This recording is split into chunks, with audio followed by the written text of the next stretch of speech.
There are so many great things to do in gaming, and most of them come hand in hand with making the player feel like they've accomplished something. One particular highlight is the joy of unearthing a well-hidden secret in your favorite open world title. The same kind of feeling I get encountering my coworkers out in the wild, only the secret encounters don't run away from me and pretend I don't exist. But enough of me, I'm Ewan, this is What Culture Gaming, and here are 10 unique open world game secrets you need to find. Number 10. The Lemoyne County Ghost Train. Red Dead Redemption 2. Red Dead Redemption 2 is a game so massive and brimming with secrets that it could easily take up every space on this list. You can find all sorts of crazy stuff, from vampires to UFOs, robots, and even a man who's dressed up like the devil. But for this one, we're talking about ghost trains. Hell yeah, love me a good ghost train. The Lemoyne County Ghost Train is a truly mysterious secret you can find in the seminal Rockstar sequel. To uncover this eerie site, you need to head to the northwest region of Lemoyne County and follow the train tracks until you reach the county's welcome sign. If you hang around until 3 a.m., then mount your horse and ride around the tracks, you'll eventually see a haunting image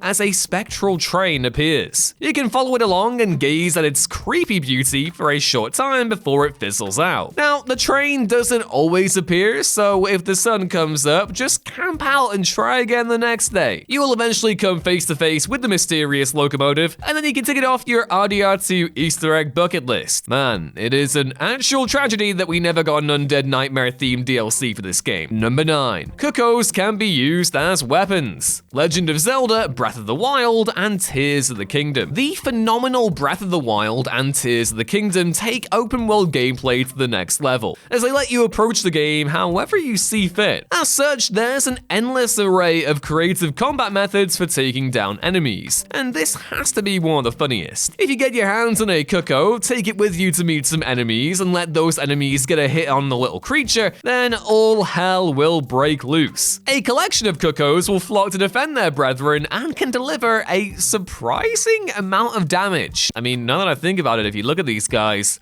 look at those eyes. There's murder in there. This trick is effective against all sorts of enemies, ranging from bokoblins all the way up to Hinoxes. Hell, some players even managed to beat Calamity Ganon with them, which is a pretty impressive feat. Number 8. The Super Mario level, Dying Light. Secret hidden levels in video games are a pure delight, especially when you find yourself transported to an entirely different game. In some cases, these unexpected homages feel appropriate, but then there's Dying Light, which can be bizarrely turned into a Super Mario game. Yahoo! If you're exploring the fictional city of Haran and head on over to Old Town, you can find an out-of-place green pipe inside a chimney. Go up to it and press F for respects, of course, and you'll find yourself transported to a World 1-to-1 inspired Mario level inside this zombie game. This little Easter egg comes complete with a running course designed to emulate the iconic first level of the original Super Mario Bros. It even has shrunken down zombies styled to look like Goombas, adding to the authenticity of the hidden level with some hilarious visuals. Number 7. The Black Cell Phone Cheat. Grand Theft Auto 5. Grand Theft Auto games have always had an affinity with cheat codes, and GTA 5 is no different. However, this specific cheat is so niche and obscure that it makes you wonder why it was even put there by Rockstar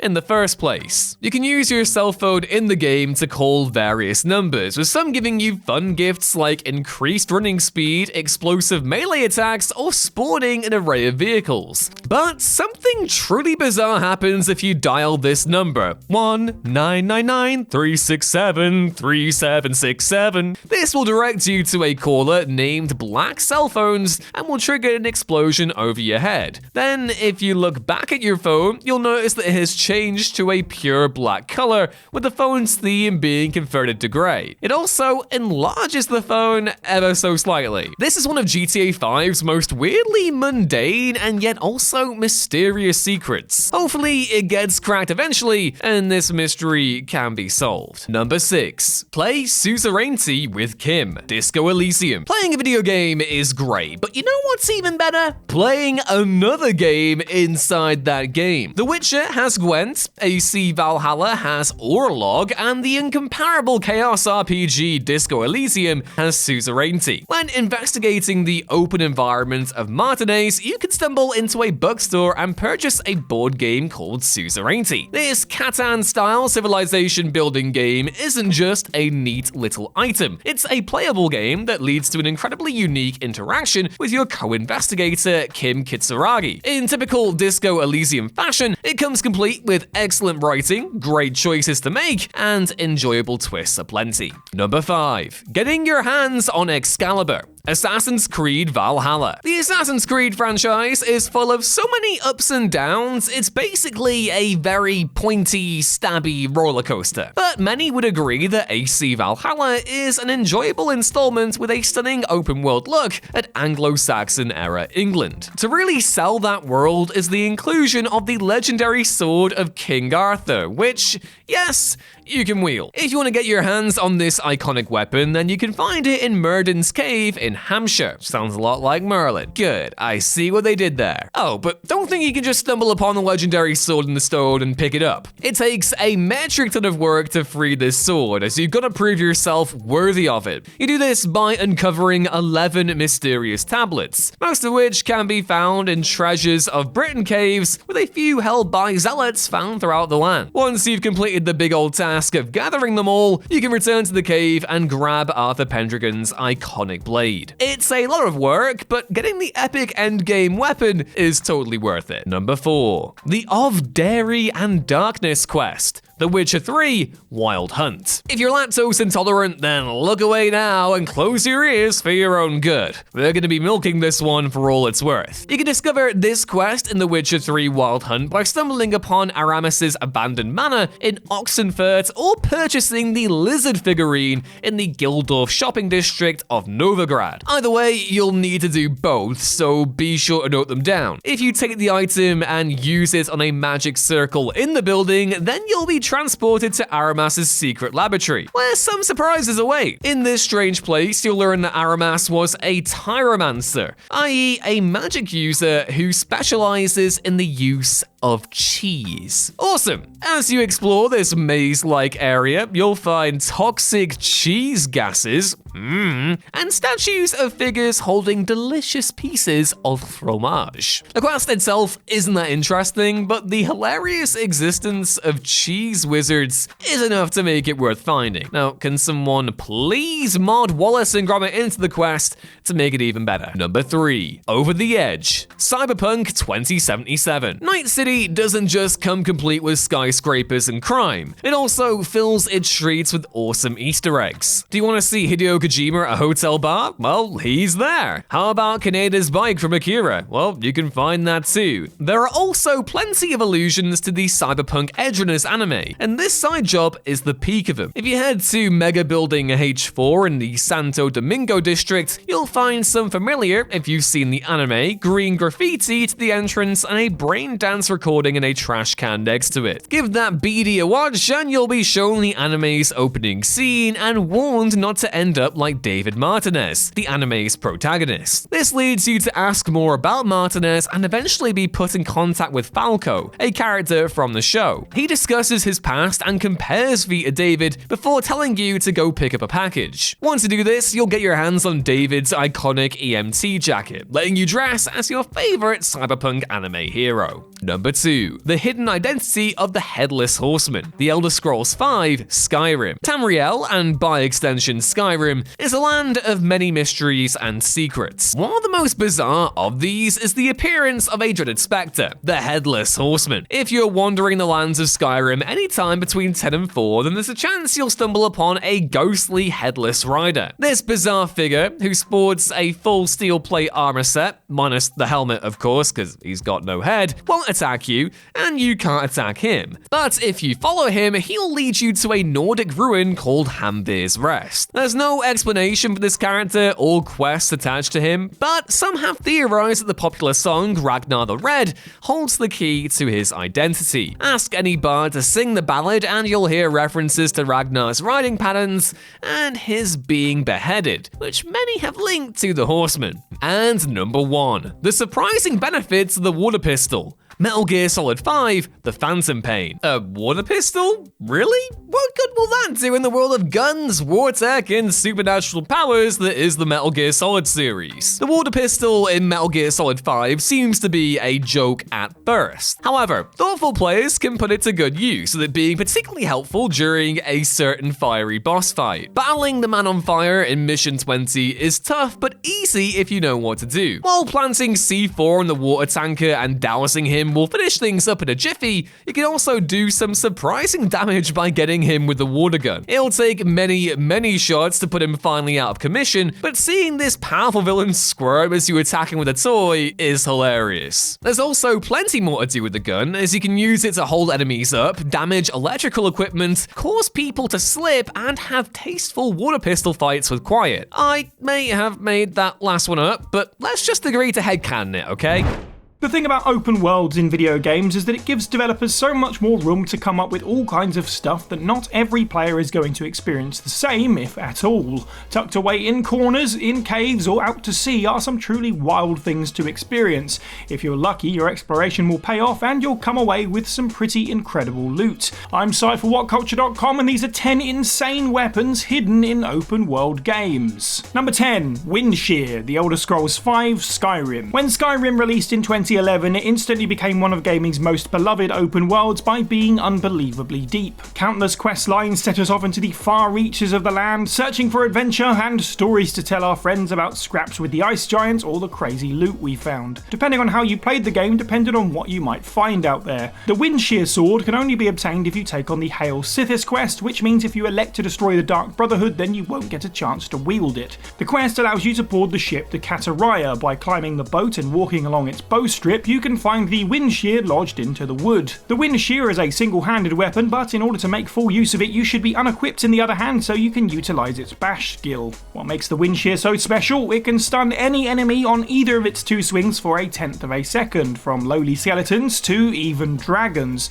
Thus, if you're bold and swift enough, the Windshear can get you through most any battle the game has to offer. Time to go back and show that ice giant what for. Number 9. EXP Caliber Dying Light. Techland's Dying Light games feature a variety of weird and wacky weapons that can be found in their open world cities to keep the games fun and fresh. One such piece of equipment is the first game's literal sword in the stone, EXP Caliber. XP Caliber? Exp Caliber, okay, I get it. From Fisherman's Village, if you swim out southeast from the mainland, you'll find a small outcropping of rocks in the ocean. Hidden from view is the Exp Caliber impaled on a corpse, quite literally hoisted by his own petard. He won't part with it easily, and you'll need to hold down the button to retrieve it for a couple of minutes before you rob the poor guy blind. Don't rush away as soon as you grab the weapon, however, as waiting for a further 30 seconds gets you perhaps an even more vital reward. Suddenly the corpse will set alight, and where the body once was now lies the blueprints for the Exp Caliber. The sword is able to slice through most enemies easily enough, but it doesn't have a lot of resilience and it can't be repaired, which is precisely why you want to grab that schematic to build more. It may not be the most powerful weapon in the game, but it's definitely an unexpected delight for those taking a splash in Harren's shoreline. Number 8. Alien Blaster Fallout series. Forget radiated monsters and ghouls. Unless you're a diehard fan of the series, you might not know that there is extraterrestrial life in the Fallout series. Ever since the original, there have been little nods, and the Alien Blaster weapon is something that has appeared in every mainline title and some spin-offs too. Typically, in games like Fallout 3 and New Vegas, the Alien Blaster can be found hidden away in certain spots of the map. If you're lucky enough to come across a crashed spacecraft of some description, rummaging through the wreckage will reward you with this unexpected firearm. It cuts a unique profile compared to most of the ancient human-made weapons of the franchise, and being a laser blaster certainly stands out. In Fallout 3 and New Vegas in particular, the Alien Blaster is considered one of the most powerful guns in the game and lands a critical hit every single time. It's not quite as useful in Fallout 4, but if you want to try it out for yourself, you'll have to find a UFO crash site north of Vault 81 and face off with the ship's alien captain to claim it. Show that little green man how we do things here down on Earth. Number 7. Arendite, The Witcher 3 Wild Hunt. In the original Witcher, Geralt lives out the tale of Excalibur and the Lady of the Lake by getting his hands on the monster-slaying sword Arendite. Canonically, our hero loses the blade in the prologue of Witcher 2 into the mouth of a dragon. A quest in the third game's Blood and Wine DLC, There Can Only Be One, allows the player to finally reclaim this lost weapon. The hermit guarding Arendite will only let those of chivalrous nature get their hands on the blade. Players who have completed other quests in in the game that express their honour, wisdom, generosity, sympathy and valour can therefore satisfy the hermit's requirements. He will then challenge you to a one-on-one battle. To the victor go the spoils, and the Lady of the Lake hands over Aerondight to Geralt and politely requests that he not misplace it this time. Aerondight has a lot of awesome features that make it far and away the best silver sword in the game. First of all, striking with the weapon increases a charge by 10% each time, unless enough time passes or Geralt takes damage. When this charge hits 100%, the weapon will always land critical hits. Furthermore, Aerondight gets more powerful the more you use it, meaning that enough time with the blade is sure to make it unstoppable. Number 6. Scorpion Gun, Halo Infinite. 2021's Halo Infinite saw the genre-defining FPS series take a big leap and plenty of risks. After some degree of staleness in its previous entries, Infinite brought Master Chief to his very first open world. Whilst the game does have the standard fare of Halo missions as part of its structure, players are encouraged to spend time on Zeta Halo rescuing UNSC soldiers, setting up bases, and hunting down alien scum. Unlike many of the game's special weapons, which are taken from notable alien war criminals, the Scorpion Gun is tucked away at the beginning of the game. After finishing the first mission and entering Zeta Halo's open world for the first time, climbing over the environment on the right with the grappling hook gets the player in front of 2 inactive turrets. Examining a specific point of the second one instantly equips the Scorpion Gun. This grants players immediate, infinite access to the turrets from the classic Halo Scorpion tank for as long as they want. Just don't swap your weapons, and you can run around the open world and enter missions with a tank turret on your head, firing blasts that can take down any enemy as well as banish dropships. A neat little Easter egg and a whole world of pain at your fingertips.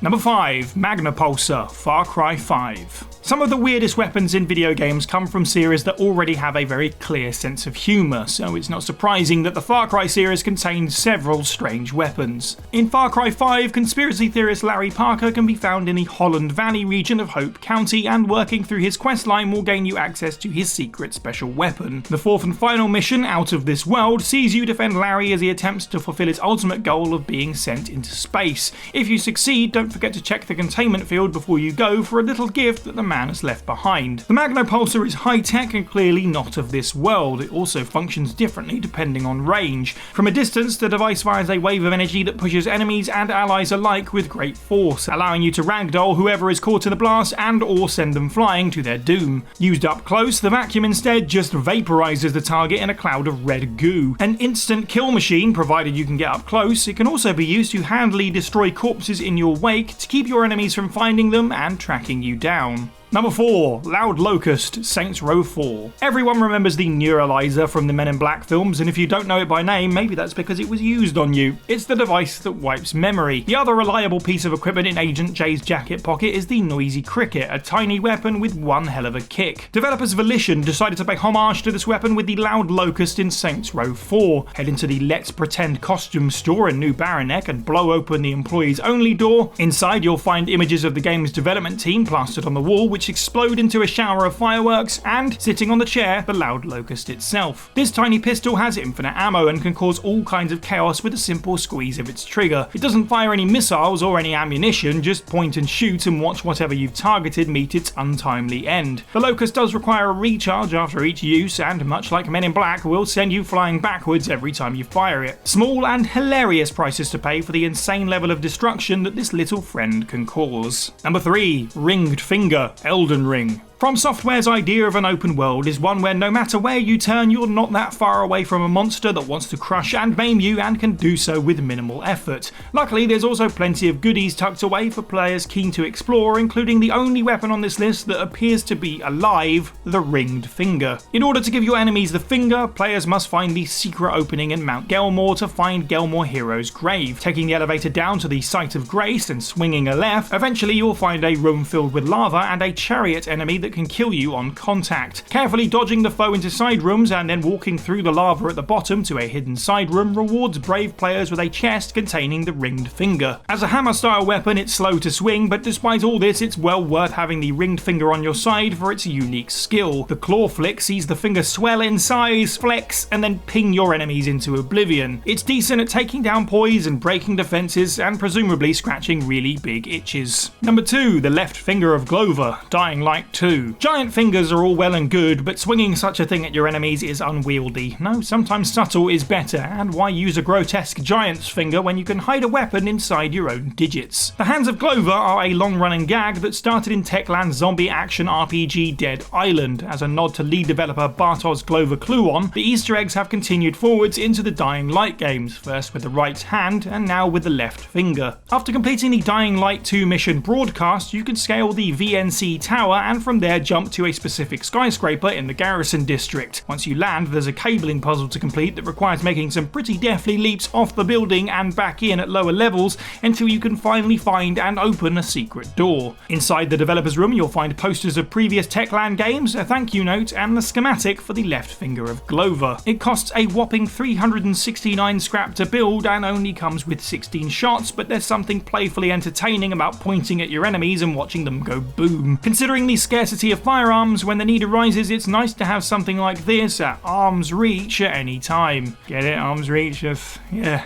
Clever. Number 1. Experimental MIRV, Fallout 3. Fallout's post-apocalyptic world is the result of nuclear destruction, so you'd think keeping people's hands off of nukes would be a generally accepted way to move forward. Finding the experimental MIRV takes some time, as first you'll need to locate the 5 Keller family transcripts that are spread across the wasteland. Each one contains a number that, when strung together, becomes a passcode to a room in the base of the National Guard depot. Good luck getting there in one piece though. The depot is a maze filled with hostile robots and gun turrets that make getting to the armory no easy feat. Once you do make your way inside, you'll find the experimental MRIV. As a unique variant of the Fat Man, it fires the same mini-nuke ammunition and therefore does the same amount of damage per nuke. The major difference is that the MRIV loads 8 nukes at a time. Of course, dropping a nuke on any enemy in the game is overkill, but when overkill isn't enough, then drop 8 nukes. Considering that there's only 70 mini-nukes that can be found in the open world of Fallout 3, and you need 8 at a time to load this weapon,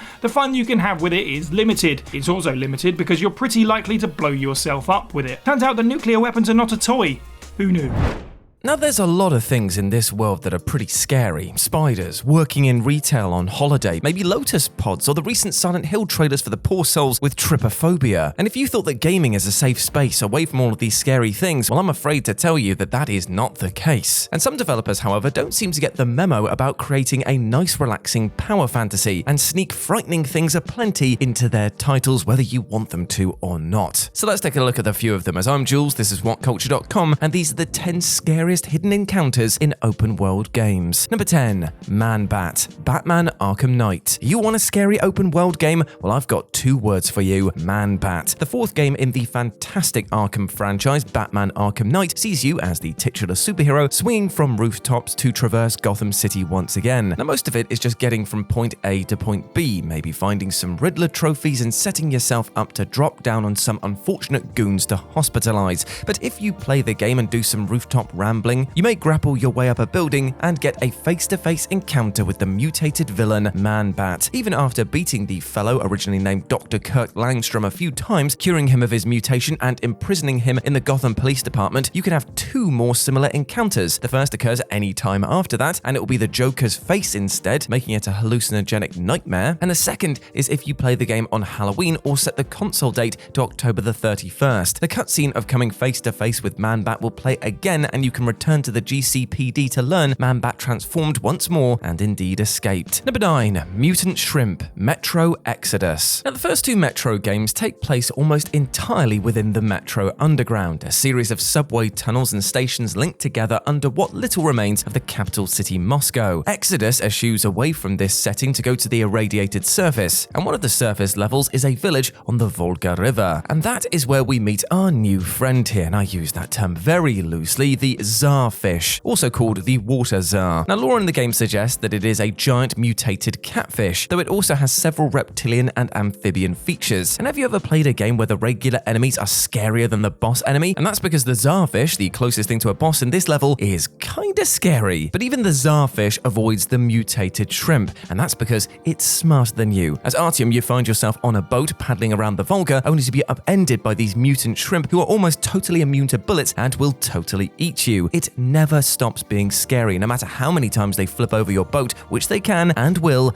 do more than once. Number 8. Wolf Spiders. Grounded. Grounded is a small game with a novel motif ripped straight out of Rick Moranis' film from 30 years ago, made by the tiny independent studio known as... Wait, Obsidian made this game? Oh, that's right. While most of the studio was working on the fantastic space RPG The Outer Worlds, a small team of about a dozen developers worked on Grounded. Inspired by the films A Bug's Life and Honey, I Shrunk the Kids, Grounded sees a bunch of teenagers shrunk down to the size of a small insect. They must navigate the now gigantic world that they've lived in and stepped over hundreds of times, thwart an evil corporation, and survive a horde of hostile insects, arachnids, and mind-control bugs. And yes, the arachnids are aplenty here because you have to fight some scary spiders of the orb weaver variety, and that is pretty bad. But the yard you're navigating also has some gigantic, to you at least, wolf spiders. The wolf spiders are extra terrifying because they're stronger, faster, larger, and their bite can cause a poison effect. Oh, and they can also leap out from the grass from beyond, where you can actually see them and land on top of you almost silently. Oh, brilliant. Thank you. Number 7. Stalker Guardians. The Legend of Zelda: Breath of the Wild. Breath of the Wild is an amazing game showcasing just how far a company can take the idea of an open world genre, and we're all hoping that its upcoming sequel, Tears or Tears of the Kingdom, will be even greater. There's plenty of enemies in the world of BOTW and more than enough obstacles and puzzles to get around, but there is one particular enemy that will cause everybody trouble, especially in the early parts of the game, because it has a devastating attack that can one-hit kill low-level Links. The Guardians, originally built to help stop Ganon and his minions, have become corrupted by Calamity Ganon's power and are now hostile to our brave green hero. The Stalker Guardians in particular are extra frightening. While there are numerous types of Guardians, Decayed, Scouts, Sky Watchers, and Turrets, the Stalker variety is the most troublesome. As long as you're watching out for them, it's not too bad. I mean, they're huge with 8 legs and a glowing body, so they should be easy to spot, but the fact that they wander around the map means that you can stumble onto one of them at random. Now, Link may be silent, but you'll definitely be screaming when this thing puts a beam attack that does 15 hearts of damage right up your rear end. Number 6. The Guardian. The Evil Within 2. As one might expect from a game franchise called The Evil Within, there's some pretty horrifying things to encounter here, from serial killers, reality warping foes, body horror galore, and a Duran Duran cover. And at one point in the game, you'll come across the Guardians, creatures that, regardless of the name, are nothing like the previous entries. The previous entry that we just spoke about in Breath of the Wild. This grotesque abomination of deadliness is comprised of the mutilated corpses and heads of women murdered by one of the villains, the murderous photographer Stefano Valentini. Oh, and this thing also has a huge one-hit kill buzzsaw for a right arm as well. While the first time that you meet the Guardian is designated as a kind of boss battle of sorts, afterwards you can stumble across another one entirely randomly. It's one thing to walk into a boss battle and fight something terrifying, but it's another thing entirely to be trying to sneak around a monster you don't want to fight and rounding a corner to see a buzzsaw-wielding abomination bearing down on you unexpectedly. Number 5. Reaper Leviathan. Subnautica. Subnautica is a beautiful, mostly peaceful romp throughout an underwater world of discovery and adventure. Now, I say mostly peaceful because there are a few scary fishies down there waiting to bite your toes off and inflict deadly diseases. And of course, you have to deal with the lonely existence of being the only survivor of your crashed spaceship. The creators of Subnautica cited some fairly peaceful inspirations: scuba diving, James Cameron's documentary filmography, and the desire to make a peaceful game in the wake of a lack of progress on fighting school shootings in the United States. Hence why there are almost no weapons in this game, and the major gun you can get is a stasis rifle, not a deadly firearm.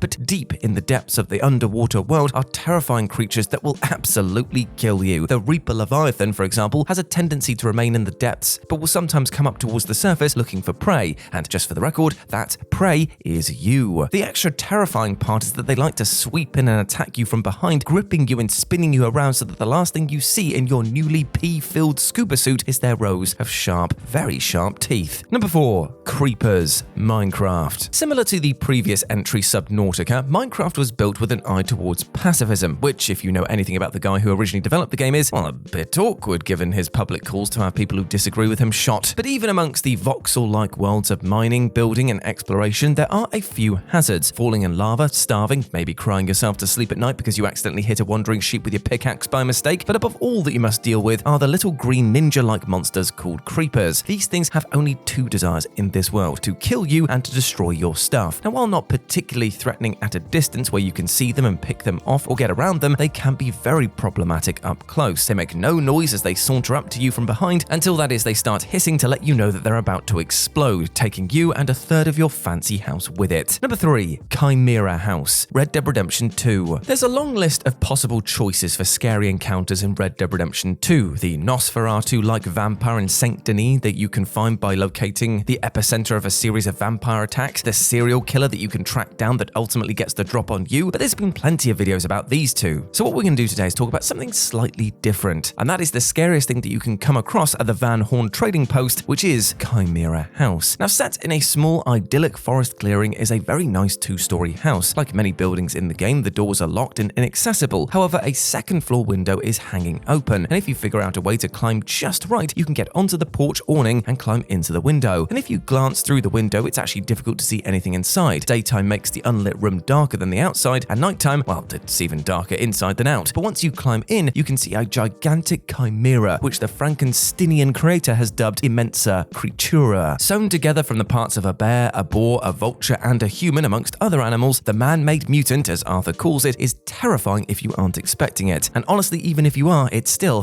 very unnerving indeed. Number 2. Mr. and Mrs. Cutter, Okami. Okami is a gorgeous game about Japanese mythology, full of lovely visuals, stunning music, and a fair few creepy things. One of these creepy things is the mysterious Cutter house in the bamboo grove known as Taka Pass. When you first approach it, you will see either Mr. or Mrs. Cutter, who are fairly placid-looking old folks. Like many folks in the game, you can approach them and talk to them. However, a slight departure from most conversations is that they instead become quite hostile indeed. Mr. Cutter will chase you quickly with his walking stick after talking about eating you, though honestly his shear-like mustache would actually be a better weapon for him. Mrs. Cutter is equally deranged as she draws a kitchen knife and chases you away with it. The only way to beat them is to wait for nightfall, blow open a hole in their roof, and drag them into the moonlight to start a fight against the evil Tengu. But the first time you come across them, only for them to launch into a violent frenzy, well, it is quite the startling surprise. And number 1, The Winter Lodge, Fable 2.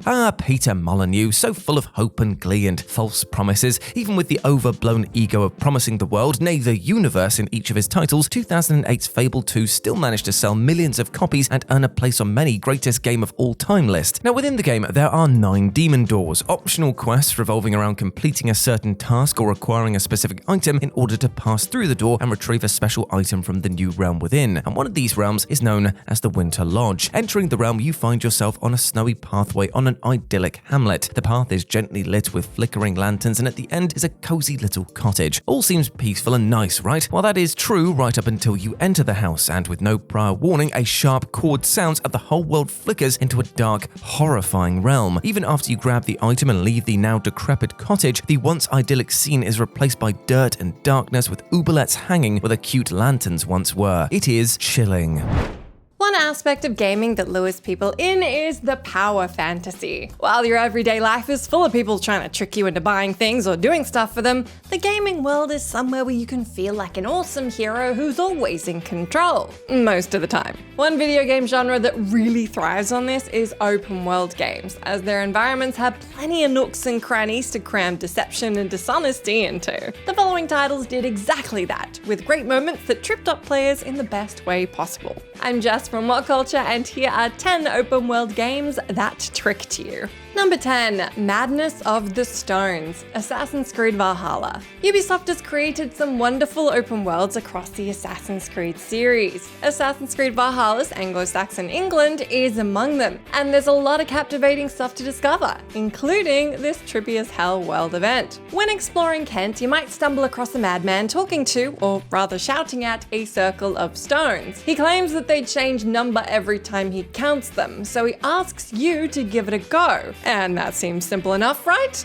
Well, you'd be wrong. The game messes with your head as, like the madman, you get a different number each time you count them. You'll soon be ranting like him as these stones increase and decrease without any way of telling how or why. It somehow gets even weirder after that, as after a few tries, Ivor hallucinates and the madman turns into a stone. What in the name of Odin is going on here? The world event then concludes with no effort given to explain the surreal phenomenon. If you thought AC Valhalla was all killing and raiding, you were clearly mistaken.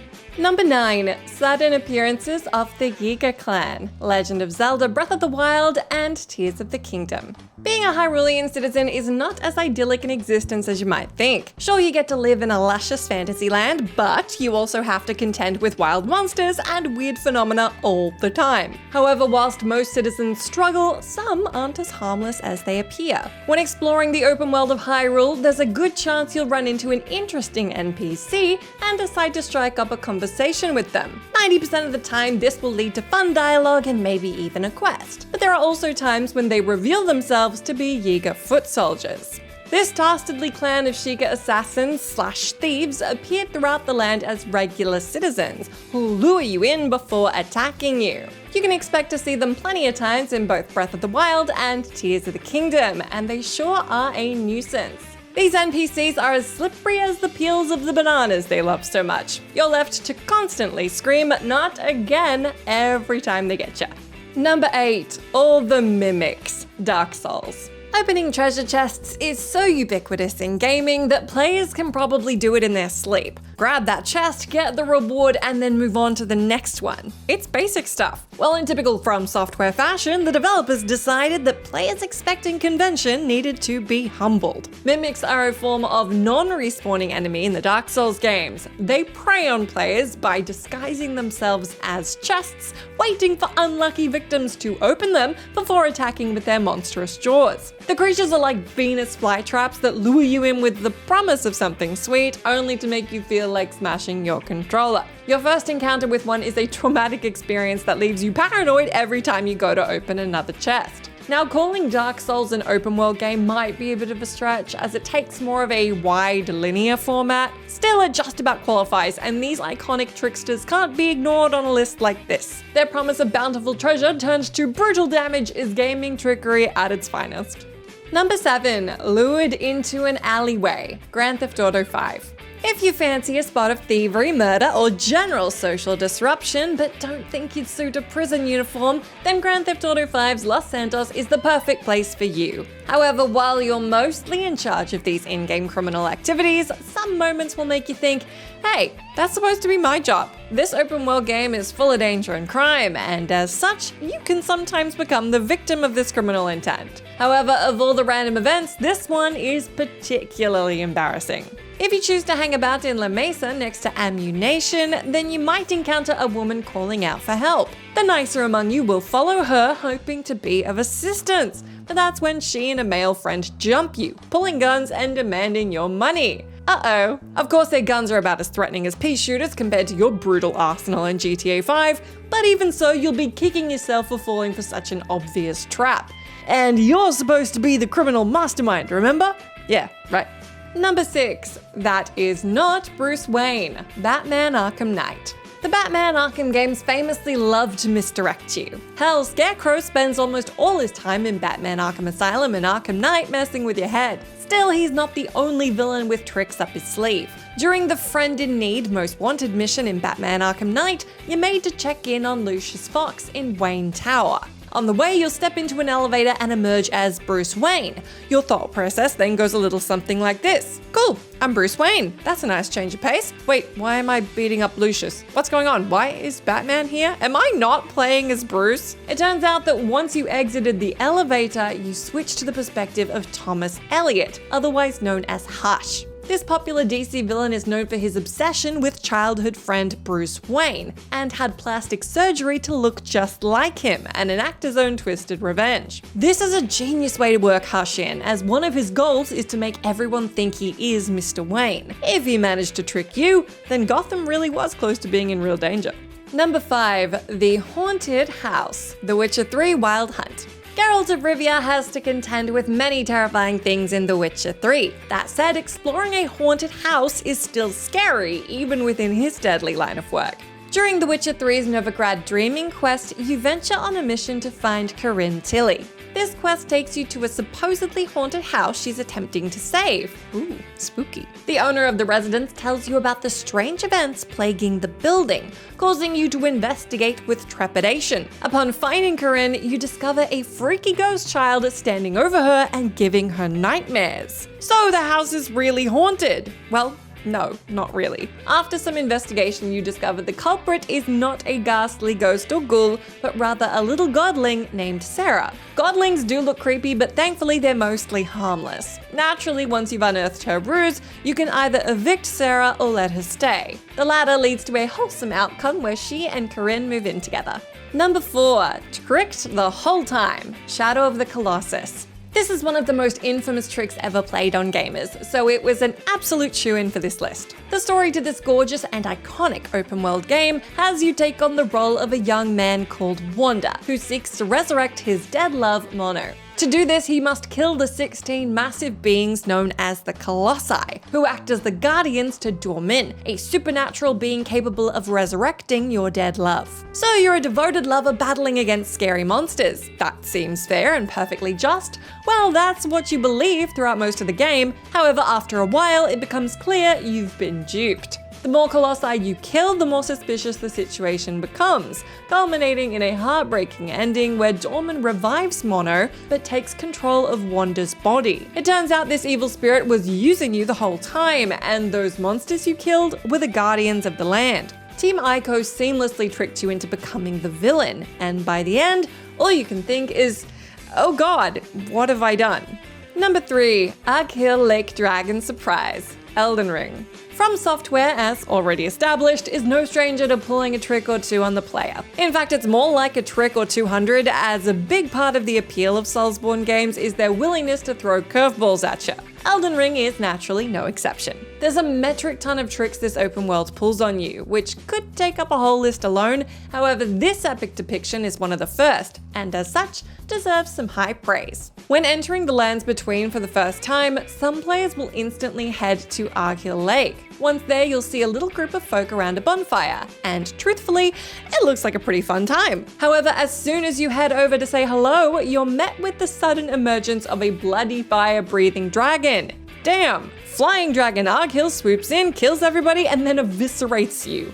Even those who are great at Soulsborne games will struggle to survive the initial encounter, and that's a welcome to Elden Ring, baby. Number 2, A Night to Remember, The Elder Scrolls V: Skyrim. Lost items, an empty wallet, a foggy memory, making friends with an incognito Daedric prince, these are all things that happen on the average night out. Wait, actually, what was that last one? Skyrim's A Night to Remember is a hilarious quest that brings the hangover into Tamriel. It starts when a friendly man named Sam challenges you to a seemingly innocent drinking contest. After 3 pints, which, let's face it, is pretty embarrassing, you wake up in the Temple of Dibella with no memory of your night and an angry priestess.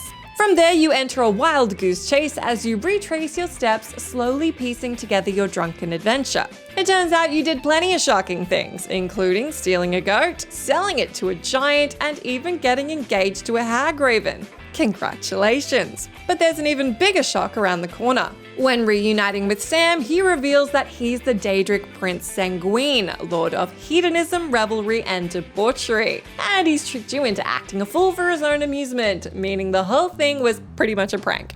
Oh boy, how embarrassing. Number 1, The Sweet Dream Scam, Cyberpunk 2077. Like Kiwi says in Cyberpunk Edgerunners, never trust a soul in Night City. Cyberpunk 2077's open world has criminals and con artists around every corner. If you're not careful, then you will fall victim to them. And this frustrating as hell side job teaches you that lesson the hard way. The Sweet Dreams job starts when you encounter a guy called Stefan who offers you an allegedly insane brain dance. Of course, it doesn't come cheap, costing a whopping $16,000 and $4,000 on top to use his compatible wreath. Sadly, anyone brave enough to shell out the eddies will quickly regret it. After giving the BD a go, you lose consciousness and wake up in the same ice bath you found Sandra Dorset in. To add insult to injury, Johnny even mocks you for falling for such an obvious trick.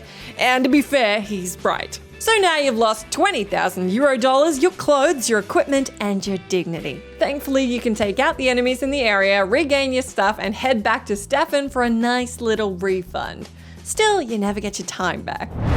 As millions are finding out while diving into the likes of Elden Ring, it's the mysteries and random payoffs that can make gaming so much fun. Almost like a return to the days before the internet, before you could Google every last part of a given title's secrets. Open world titles or games with huge open components to them in general can hide all sorts of dynamic encounters only a handful of players will ever see. I'm Scott from WhatCulture.com, and these are the 10 rarest events in open world video games. Number 10, the Painted Cow. The Elder Scrolls V Skyrim. Skyrim is home to an abundance of strange and out-of-left-field encounters. It could take up 10 whole spots by itself thanks to the sheer amount of content on offer. Let's take a closer look at 2 across this list though, starting with the Painted Cow. This event has no known way to get triggered, so you'll need some blind luck on your side. You'll know that you're about to witness the encounter when you see a farmer leading a painted cow towards a giant's camp. When spoken to, the farmer will say he's offering the cow to the giants in order to protect the rest of his livestock. This encounter also has multiple endings, unlike other NPC encounters in the game. Most have a fixed narrative that won't change, but here there are 2 endings, and in one we see the giants reject the cow and kill the farmer, the cow actually escaping. The other has the giants accept the cow and allow the farmer to leave peacefully. The cow doesn't get eaten and instead goes on to live with the giants in perfect happiness, until you stop monitoring what's going on anyway. Number 9, the bad ending. Dying Light 2. Obvious spoilers for Dying Light 2. The sequel to Techland's open world masterpiece brings back the fun and thrill of parkouring across a luscious cityscape, along with the joy of slicing and dicing your way through those zombie hordes. It also has multiple branching story paths and several endings to try and obtain. One of the more elusive endings requires you make a lot of wrong choices during specific events across your playthrough. This awful ending shows the city of Velador devastated by the launch of some missiles that you failed to stop. Lawan is dead, Hakon is dead, and Mia is also dead. Topping it all off, if you side with Juan till the end, he decides to hide away from civilization, hoarding all the food and supplies he can get his hands on, leaving any survivors to starve and waste away. What does your main character Aiden do? Well, nothing. He just leaves the city and goes back to being a pilgrim. If for some reason you want this horrific ending, just follow these simple steps at key moments in the game. Firstly, kill Hakon in the church when the opportunity arises. Next, give the VNC tower to the Peacekeepers, but give it to Juan instead of Jack Matt. Don't romance Lawan at any point in the game, and lastly, save Lawan during X13. Congratulations, you now get the most depressing ending in a video game since Mass Effect 2's complete suicide mission failure. Number 8, the Normandy drops by. No Man's Sky. No Man's Sky is a video game that has certainly come a long way from its original release in 2016. Receiving a lot of criticism for being a half-baked title, Hello Games continuously updated and turned No Man's Sky into a game worthy of owning, with reviewers and critics praising it profusely from 2020 onwards. Between the dates of 18th to the 31st of May 2021 and then the dates of the 8th to the 21st of December 2021, a special themed expedition took place. Players could attempt to get a hold of Mass Effect's SR-1 Normandy as one of their frigates. Players had to play the expedition between those dates to have even a chance of finding and owning this iconic ship. Expeditions as a mission type offer the chance to win cosmetic rewards as you reach certain challenge milestones. Changing every week, one of the cosmetic rewards was the Normandy itself, though to maintain exclusivity, anyone who didn't grab the ship on those specified dates can no longer acquire it at all. Number 7, the Reaper, Persona 5. The Persona series as a whole has lots of fun and sneakily hidden secrets. Most come in the form of special bosses that will take some finessing to find. The Reaper is one of those rare encounters, a powerful and intimidating foe that most players will have missed on their first run through. So strong that even high-level players who have gotten good gear can be wiped out in mere seconds, caution is a must if you wish to do battle. Even Morgana and the rest of the gang will comment on how powerful the aura of the Reaper is when it finally rears its head. To get the Reaper to appear, players need to meander around in mementos for quite some time, never leaving the floor that they're on. After a good chunk of time has passed, you'll eventually start to hear some chains rattling. This is a good sign or a bad one depending on how you want to view it. If the player continues to wait around, the Reaper will eventually turn up and immediately make a beeline straight towards them. Hopefully you're ready because this is a supremely hard and well-hidden fight for a reason. Number 6, Dark Energy Dissertation, Mass Effect 3. One of many instances in Mass Effect 3 that relied on specific things happening in both previous games. During Mission Citadel Medigel Sabotage, you must have spoken to and completed all of Conrad Werner's tasks. Doing so will make Werner a potential war asset during this mission, and he'll give you access to his Dark Energy Dissertation, worth a whopping adding 1 whole point towards your Galactic Readiness endgame stat. You can also snag some more points for the Galactic Readiness meter if you've been super diligent with your time to this point. You'll need to have finished the following quests. Pharos Data Recovery, a fetch quest that must be completed not long after you destroy the Thorian. UNC Asari Writings, an incredibly tedious collectible quest where you need to find 14 writings spread throughout the galaxy and buy the Elkos Combined Armory license from a vendor. Until this point, most of these had felt pretty pointless, but beating all 3 nets you an incredible boost to the dissertation in the form of 4 more points. Yes, if you hadn't guessed, these amounts are arguably not worth all that effort, but the triggering of them is certainly rare because of it. Number 5, The Ghost Ship, The Witcher 3. The Witcher 3 is a sprawling open world game with so much to discover. From references to Doctor Who's Weeping Angels to character Birna Bran being found chained to a rock if Geralt gets her sentenced to death during the story. Even rarer though is the strange instance of a ghost ship that appears at a specific location at a specific time of day. To peek a glimpse at this eerie sight, players will need to be roaming the seas around Skellig and Hindarsfjall on the Skelliger map at around 1 AM. If done correctly, you'll be greeted by the sight of a ghostly blue transparent ship. However, you have to be quick as this encounter doesn't last very long, the ship disappearing below the surface once more. This ghost ship can't be interacted with, so just enjoy the sight for what it is, a scary random encounter on the seas of a mysteriously dark fantasy world. Number 4, Kilbin, Final Fantasy VII. The gargantuan Final Fantasy games are filled with hidden secrets and bosses, especially strewn across their wider open world maps. Some secrets players may never discover unless they have a guide to hand, or are adamant about searching every nook and cranny. Kilbin is one of those rare encounters, with the odds of stumbling into battle with them supremely small. The zone that Kilbin spawns in is called the Rocky Path, located within the Whirlwind Maze. Rocky Path is an area most players will quickly breeze through due to how small it is overall, meaning this creature is barely ever talked about. Kilbin then is a bizarre looking enemy that takes the form of a die. It will fight the player by rolling itself and then attacking according to whatever number it lands on. Each number correlates to a spell, such as casting fire or ice, slowing party members down, or just healing itself. All this said, fear not, as despite being rare and looking quite intimidating, Kilbins are complete pushovers, posing very little threat despite their rarity. Number 2, Maik the Liar, The Elder Scrolls V,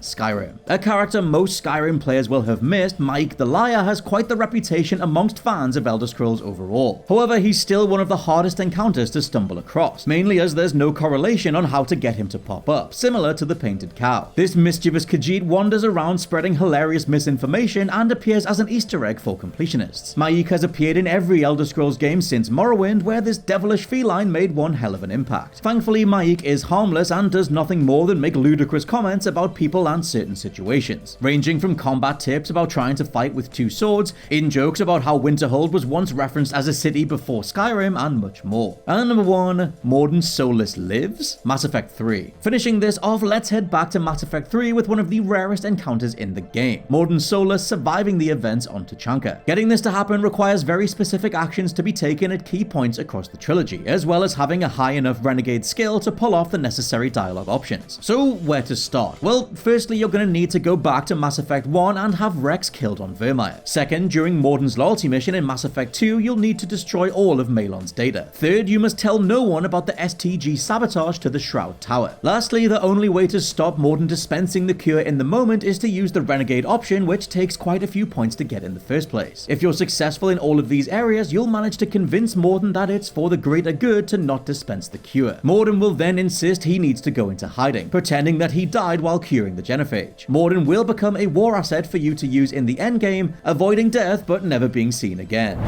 For the longest time, even the best video games were hindered by level structures, invisible walls, and out-of-bounds sections. Cut to 2001, and Grand Theft Auto 3 rewrote the rules on exploration, which popularized open-world titles. Of course, then there are times where games accidentally give players too much freedom. In these cases, they can perform out-of-this-world actions that the developers never intended. Of course, any sandbox property can bug out if the player messes around enough, but in open-world titles, the player can experience some truly game-breaking moments simply by exploring. Even when it's advised not to pursue bugs, it's mighty tempting, especially when it allows players to skip half the content, beat a difficult boss in 2 seconds, or hurl an annoying character into the stratosphere. That said, before deciding to explore these brave new worlds, you should be aware of the dangers. I'm Jess from WhatCulture, and here are 10 open-world video games you can break by exploring. Number 10. Grand Theft Auto Vice City. Grand Theft Auto Vice City was the first entry in the iconic series that let players purchase businesses, like a strip club, a boatyard, or a weapon shop. However, one establishment that tickled the fancy of many was Cherry Popper's Ice Cream Company. Pretty much everyone marched across town to buy this place when they heard about it because, who doesn't love a Cornetto or a Mr. Whippy? Sadly, investing in Cherry Poppers is the worst business decision anyone can make. When the PS2 version of Vice City was originally released, there was a technical problem that corrupted the data after saving inside Cherry Poppers. If the player wasn't using multiple save slots when this error occurred, they could lose all their progress.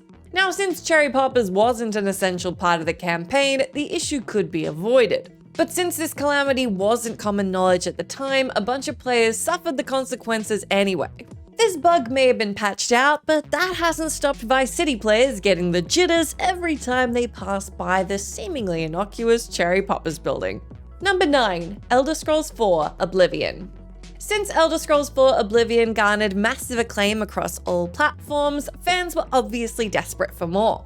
Because the demand was through the roof, Bethesda could have rushed out a rudimentary expansion pack, and the fans would have eaten it up. But Shivering Isles was anything but a cash grab. In fact, it was arguably the best expansion of the year.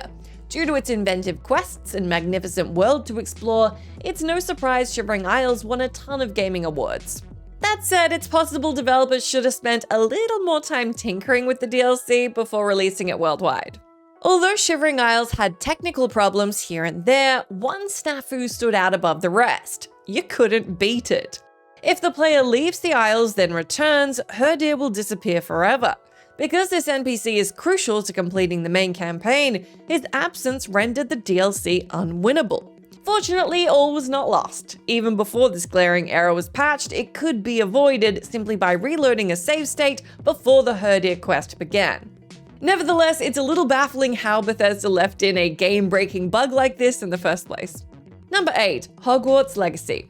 In Hogwarts Legacy's prologue, players should think carefully when choosing their house. Not only will they be designated with their house for the rest of the playthrough, they won't be admitted to the other house's common rooms. Basically, Slytherins can't enter Gryffindor's room, Ravenclaws can't enter Hufflepuff's room, you get it. But this is Harry Potter we're talking about, and when have students of Hogwarts ever followed the rules?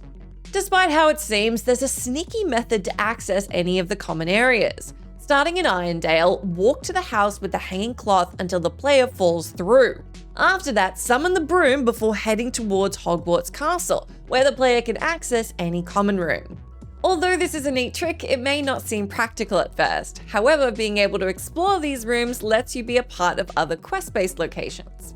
The developers have since scrubbed out this bug, which is a shame since it was among the few unintentional features that players enjoyed.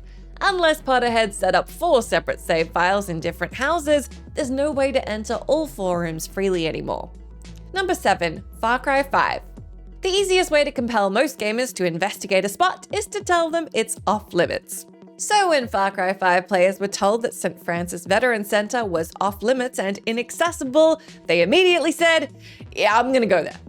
By approaching the entrance, the players will hear the song Only You, causing them to black out before spawning in another area. Far Cry fans attempted to circumvent this region through various unconventional methods, but nothing worked. Over time, it was discovered the building could be accessed through the lake. Once the song started, the player had to wait underwater until they drowned. Instead of returning to the last save point, they found themselves able to roam around the facility without issue. Although there's not much to do here, save for picking up some loot, the glitch was worth exploiting since it rendered the player invincible, so long as they didn't fast travel. Of course, since this glitch was beloved by all, it was eventually patched out. Because why would the developers let gamers have any fun? Although there are still some bugs in Far Cry 5, few are as enjoyable as this one. Number 6. Marvel's Spider-Man. The Insomniac team should be proud of themselves considering how well Marvel's Spider-Man turned out. Due to its fluid combat system, compelling story, luscious graphics, and staggering open-world design, there's no question Insomniac successfully crafted the best Spidey game to date. But this wall-crawling, web-swinging title is not without its flaws. Many gamers experienced all sorts of mishaps while flipping around the city, including syncing issues, lighting inconsistency, and hilarious animation fails. As frustrating as these problems are, they're expected in an open worlder. However, there was one irregularity nobody was ready for. By going out of bounds, especially during the Miles Morales sections, the NPCs may not load properly.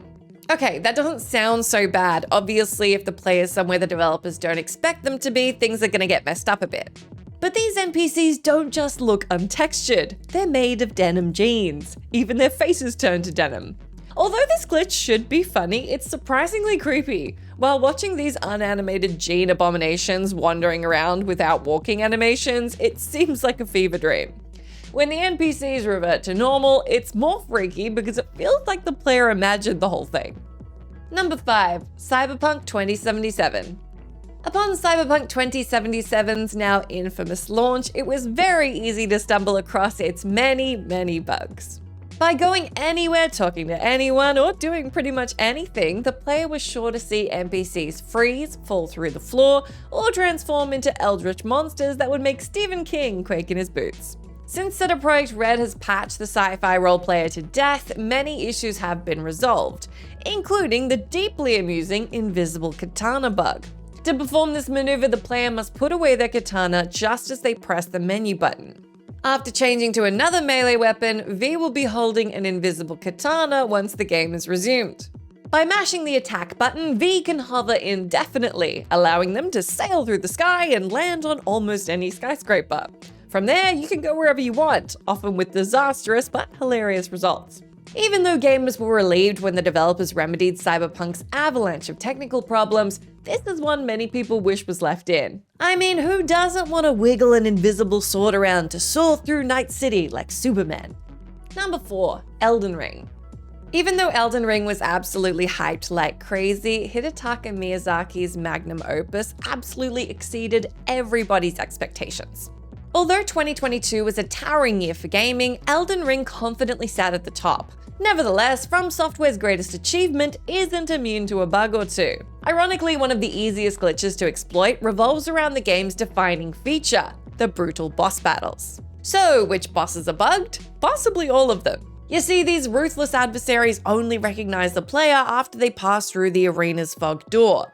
If the player finds another entryway, the boss won't attack, making the fight terribly one-sided. However, this is merely one way to turn a boss fight in this game into easy pickings. By tricking Radahn into climbing a hill, he'll tumble to his death without triggering the second phase of the battle. The fire giant can be vanquished with a similar technique. If the player quits after reaching an out-of-bounds point in a boss room, the enemy won't attack when the save state is reloaded. This trick works on Mog, Loretta, and, would you believe it, even the living nightmare herself, Melania. Number 3. Saints Row 2. Saints Row 2 proved its predecessor wasn't just a fluke. Due to the sequel's interactive open-world map, diverse customization options, action-packed combat, fab voice acting, and on-point humor, it was obvious that this was a franchise in the making, until the dreadful remake. But for all of Saints Row 2's strength, it's infamous for having one of the worst glitches in gaming. By activating certain cheats in the Zombie Uprising minigame, the player can knock themselves out of the map. After that, things get a little bit, well, apocalyptic. Debris flies around, interiors turn invisible, and the sky takes on a rapture-like glow. But the next part of this bug is so freaky, it genuinely sounds like a creepypasta. If the player performs this maneuver repeatedly, they'll eventually encounter the dreaded Freezer. The Freezer is a shadowy NPC that appears randomly inside a wall. Once the player encounters him, it's game over. Not figuratively, it's literally game over, the game breaks. The Freezer doesn't just wipe the save file, it renders the disk unplayable. As such, this is one game-breaking glitch that's 100% not worth checking out, not even out of curiosity. Number 2. Sonic Frontiers. Glitches are so rampant in 3D Sonic titles, it's easy to mistake them as intentional features. Sonic Frontiers is no different, since the player can shatter the gameplay by exploiting certain mechanics, such as rail launching, homing dash, and wing bounce. Then there's the out-of-bounds glitches. Taking a photo in Ares Island's underground will make the game go kaput. By messing around with the Psyloop move during Battle Rush on Kronos Island, Sonic can clip through the ground, which can muffle the sound, mute the music, or kill our wisecracking hero. However, the super launch takes game breaking to a whole new level, literally. After Sonic locks onto an enemy, he needs to perform a dodge, followed immediately by a stomp attack. If Sonic activates Air Boost just before the stomp lands, the titular hedgehog will catapult into the stratosphere. By maneuvering Sonic before he lands, he can reach regions far earlier than he should have been able to. As a result, this trick is very popular in the speedrunning community. But it's not all fine and dandy. Sometimes you'll land in an area you're really not supposed to be, causing the game to crash. Number 1. The Legend of Zelda: Tears of the Kingdom. Because Breath of the Wild was a free-for-all for glitch-exploiting speedrunners, Nintendo tried extra hard to ensure the follow-up wouldn't suffer the same issue. But Tears of the Kingdom offers up so very much freedom that it's easier than ever to break the game. Bows, shields, weapons, and material can be endlessly duplicated. Even though the developers devised a patch to remedy the issue, sneaky players learned how to work around it almost immediately. But that's just the tip of the iceberg. By attaching walls and planks around an NPC, Link can trap them in a box and hurl them away, often to places the character was never intended to enter. Using recoil on an object falling from the sky while standing on it will cause Link to be launched miles into the air. Once the player masters rockets, fans, and batteries, Link can turn almost anything into a vehicle. Just as a reminder, Tears of the Kingdom came out in May. Within weeks, players figured out how to earn 1,000,000 rupees in an hour and surf across Hyrule on a plank of wood. With that in mind, we can only imagine what features are going to be discovered as the months wear on. Serial killers are some of the scariest and most interesting stories in the world, and it's no surprise that they populate some of your favourite games, lurking in the shadows for players to hunt down. And with that in mind, I'm Josh from WhatCulture.com, and these are the 10 best serial killers in open world games. Number 10, Vincent the White Church Murderer, Arcanum. Arcanum of Steamworks and Magic Obscura is a 2001 isometric open world RPG with one hell of a long title. In Arcanum, you play as the lone survivor of a Zeppelin crash in a realm towing the rift between magic and steampunk technology being the dominant force in the world. Within Arcanum, you can be tasked with investigating a series of deaths in the city of Caledon as well. The killer is an elven wizard named Vincent who is secretly possessed by a demon called, Lanamelich?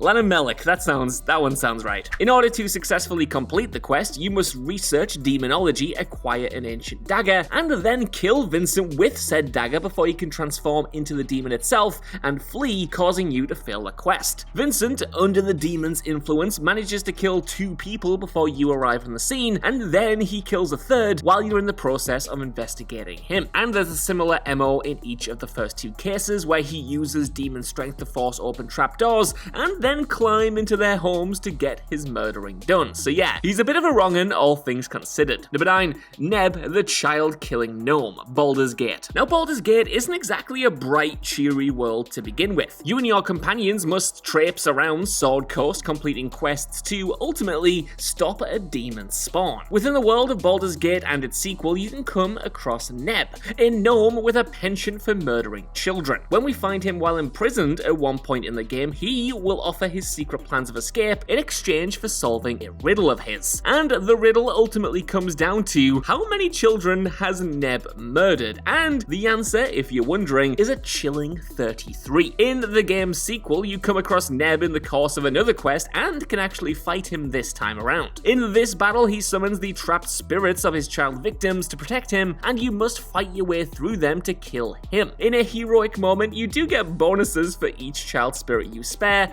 and you also get Neb's head and the quest item, so yeah, not a bad reward, I guess. Number 8, Quentin and Kelda, Dragon Age 2. Dragon Age 2's Hawke gets 2 chances to deal with serial killers in their outing as protagonist.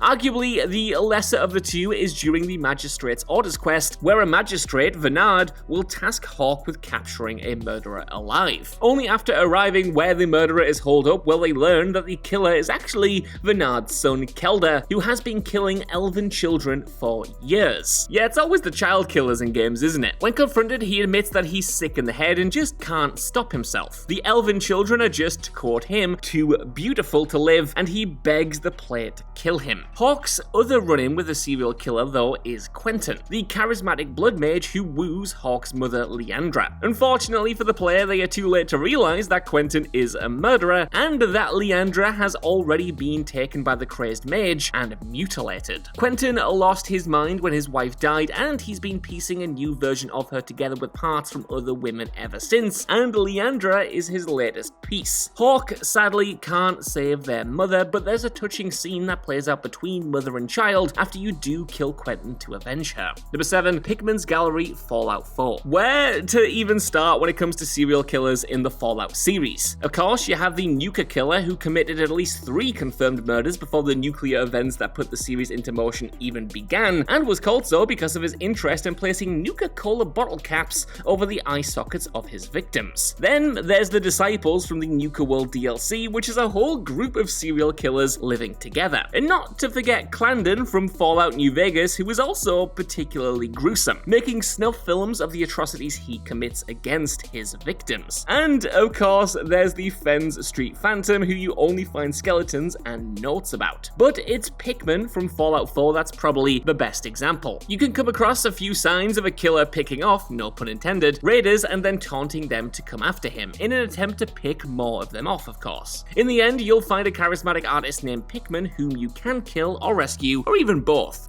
It quickly becomes clear that Pikmin murders people and turns their corpses into grotesque pieces of art. Number 6, the Infinity Killer, Grand Theft Auto 5. The main argument against calling Trevor from Grand Theft Auto 5 a serial killer is that he's really just a constant killer. It's more an anger and psychosis issue than it is a true obsession. Though having once been the San Andreas Strangler, I guess he kinda does count. Still, the most famous serial killer in the Grand Theft Auto series has to be the Infinity Killer. He's a man you never meet, but you can find numerous clues about him and his killings, ultimately culminating in finding the bodies of his victims. In this universe, a dude named Merle Abrahams developed an obsession with the number 8 and decided to murder 8 people, figuring that, quote, 8 is just infinity stood up. This caused police at the time to dub him the Infinity Killer, and Abrahams died while in prison, awaiting trial for his murder before the game takes place, so you never get to meet him. You do, however, get to find the creepy nursery rhyme that he wrote about his kills, which went a little bit like this. 1 is done, 2 was fun, 3 tried to run, 4 called mom, 5's not alive, 6 is nix, 7's in heaven, and 8 won't wait. While creepy, the rhymes themselves are a little weak, I must admit. I mean, this guy would make a terrible rapper. Number 5,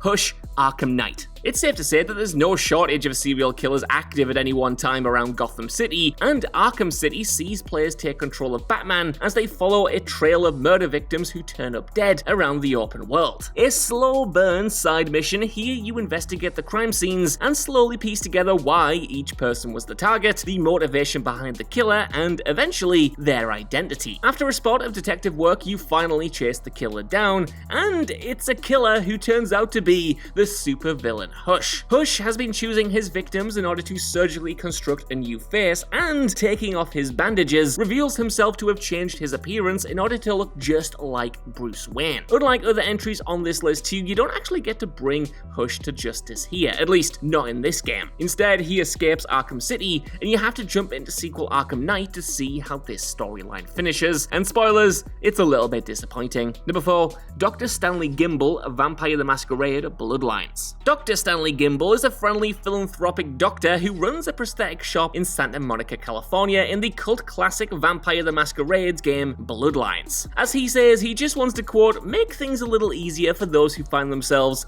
disadvantaged, giving a helping hand, you might say, end quote. Gimble, though, took his work a little too far, severing his own limb, cutting off his arm to experience what a real amputee goes through. He also enjoys turning other people into amputees as well, and there's no telling how many people he kidnapped or tricked into his lair underneath the prosthetic shop that he runs, though you are sure of at least 2 people, one of whom you can rescue. Aside from those 2, you can find evidence of a lot more though, what with all the blood-covered surgical tools and tables in Gimble's basement lair. Not to mention the fact that he attacks you with a severed arm, likely that of his latest victim, because he wants your arms for himself. Yeah, if I was this dude's patient, I'd be asking for a second opinion. Number 3, Seymour Fishburne, Vampire. The game Vampire is not for the faint of heart. There are numerous people in this title that you can feast upon while playing as a neckbiter, but you get more life essence from them if you learn their secrets first. One such potential meal is Seymour Fishburne, described in the game as, quote, highly aggressive in nature. Seymour's known for getting into fights, but he does dote on his mother. You know, he's a real Norman Bates type. Still, if you dig a little deeper, some of the secrets you can find out about Seymour are that his mother is helping him cover up his violent nature, and that he dislikes the street urchin that she has taken in. Oh, and also, he's a serial murderer and has left a pile of corpses in a sewer pipe just beneath his home. Now, in this game, some of the folks that you can embrace, that is, eat, are kinda hard to justify, but Seymour, oh boy, is there plenty of reason to put the mad dog down and end his killing spree. Though, that said, you can also cure him of his own desire to kill by eating his mother and the urchin, weirdly enough. Yeah, talk about thinking outside the box. Number 3, Edmund Lowry Jr., Red Dead Redemption 2. Rockstar's certainly got a thing for putting their players up against serial killers, as Red Dead Redemption 2 proves with the mission American Dreams. Much like the similar named mission from the first game, American Appetites, you're tasked with finding 3 missing victims. In the case of the sequel, they're headless corpses that have been strung up to highlight their butchery at the hands of an unknown assailant. But after finding maps tucked into their heads, you can not only find out who the assailant is, but hell, you can even join his victims if you're not quick enough. Lowry sneaks up behind you after you discover his lair, and he knocks you a little senseless. And wait too long to hit him in the face with the skull of one of his earlier victims, and you'll get treated to a scene where you're tortured to death. If you stop him though, you'll get to take him captive and turn him over to the sheriff to collect a bounty. At that point, of course, there's a hiccup in the plan, and at his first opportunity, he attacks the sheriff, and you've got to finish him off to get yourself that sweet, sweet bounty. Number 1, the Cannibal Butcher, Assassin's Creed Unity. Arguably the weirdest, but definitely the best serial killer in an open world game has to be the Cannibal Butcher from Assassin's Creed Unity. How good is he at being a serial killer, I hear you ask? Well, you actually find him dead to rights, cutting up bodies with a group of people locked in a cage nearby. And you actually get punished this time around by the game if you try to stop him. Yeah, that's right, since he's just a weird little Easter egg, he's still considered a civilian, and you aren't actually allowed to assassinate him without the game telling you off. Now yeah, some of the killers on our list have allies willing to give them aid or alibis, such as Seymour or Kilda. Others have good cover to hide their crimes, such as Dr. Gimble, but none of them have complete mechanical immunity to the player getting revenge on them. Even the Infinity Killer dies off screen. So beware, men in the sewers wearing tricorn hats, else you might be the next meal in some sort of cistern stew. Now, there are many two-word combos that you can say to a gamer to get their excitement brewing. Some of the best examples include boss fights, experience points, Easter eggs, or skill trees. Still, if we add another word into there and make open world game a 3-part trilogy, well, you have a pretty unbeatable combination which will entice players and bring them in by the bucket load. And you know what? In these open worlds are enemies, and some of them, well, they're bloody crazy, my friend. So let's take a look at them, as I'm Jules, and this is WhatCulture.com, and these are the 10 craziest open world video game enemies you must find. Number 10, Chort, The Witcher 3 Wild Hunt. Now, hunting down wild beasties isn't just something you can do in the Witcher series, it is the whole bloody point. Donning the swords of Big G and performing your monster slaying duties is an essential part of the CD Projekt Red games, and this creature from The Witcher 3 Wild Hunt is one of the most fascinating. Now, Chorts are massive goat-like creatures with horns, sharp teeth, almost humanoid bodies, and monstrous tempers. However, the Chort makes it on here specifically because of one very unique encounter. You see, players who want to cut corners and make some quick cash can do so in White Orchard by slaying cows, making money off their corpses and then doing it again and again once they've respawned. However, the devs made this task tougher in a patch, which forced players who performed this trick to come toe-to-toe with a level 27 Chort. Talk about being taught a very harsh lesson, right? Now, this special Chort aside, the monster is still a rare creature in the game, but is definitely worth seeking out for its awesome design and rather fun challenge. And there's also an additional, even rarer and even larger relative to the Chort fiend named the, and I don't know how to pronounce this, so just put it up on screen. However, one has yet to appear in the Witcher games. Fingers crossed that it shows up in the remake or indeed a sequel. Number 9, Frost Giant, The Elder Scrolls V Skyrim. Now, fantasy lands are the kinds of places that you need to be equipped for if you want to survive for very long, and it should come as no surprise that Tamriel, the home place of the Elder Scrolls series, has some very nasty baddies roaming all about the place, and there are plenty of note, but the Frost Giants of the Elder Scrolls V Skyrim are absolutely up there. Now, regular giants are already game enders in their own right, but these creatures go even further. They have more health than the one-shot kings and even do more damage. Also, don't forget those frost stats which make them naturally immune to frost attacks, but pretty susceptible to fire. Now, these monsters were brought into the game via the Dawnguard expansion, which populated the glacial Forgotten Vale with these creatures. The most famous of these giants is named Karstag, who made his first appearance for the franchise in the Elder Scrolls 3 Blood Moon expansion. He can also be found in the Skyrim Dragonborn expansion, which sees his ghostly spirit become an absolute nightmare of a boss fight. Overall, the Frost Giants live up to their namesake, as they're chilly customers who you've really got to prep for in order to tackle. But what a thrill it is to finally take one down. Number 8. The Saint Denis Vampire, Red Dead Redemption 2. Red Dead Redemption 2 certainly has pretty great enemy AI, and you can encounter some challenging animals out in the wild, but if you're looking for exciting monster enemies, you're better off grabbing a different game. However, if you have your cake and want to eat it as well, encountering a deadly monster is entirely possible in this good old-fashioned cowboy game, because enter the Saint Denis Vampire. This genre-breaking enemy can be located, unsurprisingly, in the city of Saint Denis. After finding 5 pieces of writing spread across the city, you'll discover the location of the blood-loving creature. Visit this place between midnight and 1 AM, and you'll see the Nosferatu-like killer at work. This encounter is suitably creepy as you stumble across the devilish fiend whilst they're sucking on a fresh human corpse. From there, you can either leave them be or pick a fight. Now, this creature of the night has been responsible for 6 deaths, so stopping them is very much the moral choice. Plus, who doesn't want to be a vampire slayer? Rockstar are known for putting paranormal Easter eggs in their games, and this encounter is up there with the damn best of them. Number 7. The Sea Dragon Leviathan, Subnautica. So the sea is a pretty terrifying place, full of unexpected horrors, and Subnautica takes that fear of the deep ocean and brings it to life, with the dreaded leviathans being the apex predators of this watery world. But even among them, there is a hierarchy, because remember, there is always a bigger fish. Sea dragon leviathans are a colossal species and are the game's largest aggressive creatures. You do not want to tangle with one of them, as it can utterly obliterate you, no questions asked. They have a bite capable of an instant kill, fire breath, and plenty more hunting power at their disposal.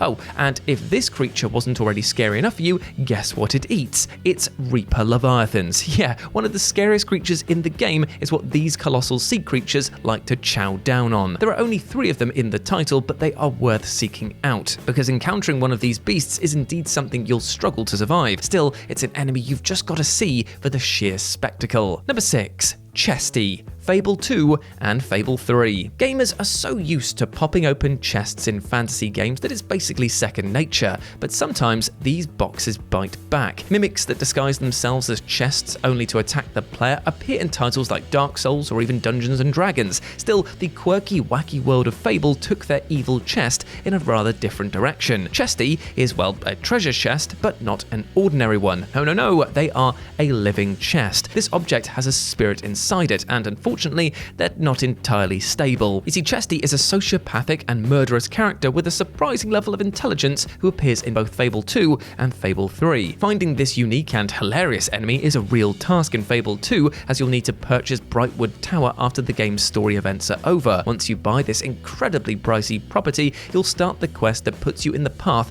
of this crazy enemy. In Fable 3, however, you'll run into Chesty by entering the secret Sunset House, where you'll play a game of chess with him, albeit with combat and death. This rare enemy is a textbook example of Fable humor, and lovers of the series are definitely missing out if they don't get to meet them. Number 5. The Mirelurk Queen, Fallout 4 and Fallout 76. Apocalypses are unpleasant no matter what they are, but if you chuck nuclear fallout into the mix, you've got a real recipe for nightmare fuel. And the Fallout series speculates on the kind of monsters that could live in such an irradiated world, and the Mirelurk Queen is one of their most dangerous. Stumbling across these grotesque crustaceans is something you can do in Fallout 4 and Fallout 76. Mirelurks themselves have been part of the franchise since Fallout 3, and these mutated lobsters aren't just scary but pretty tough if you're underprepared, and their their queen, well, it's the utter apex of these abominations. She can come at you with all sorts of dizzying attacks, with powerful appendages, acidic spitting actions, and even the ability to produce a wave of hatchlings to make the odds even more unfair against you. Now, these monsters are rarer than the standard Murloc, so getting the chance to encounter one is a gift in itself, although actually fighting it makes it feel less like a gift and more like a punishment. You can also see this creature go even further up the food chain with the Nuka World variant, the Nuka-Lurk Queen. This monster is also unbelievably powerful, and she's one of a kind. Number 4, Professor Pig, Batman Arkham Knight. So Batman has a lot of incredibly creepy villains in his roster, but to be fair, as a superhero, that kind of comes with the territory. The Batman Arkham series flawlessly captured the Caped Crusaders' array of crazy bad guys,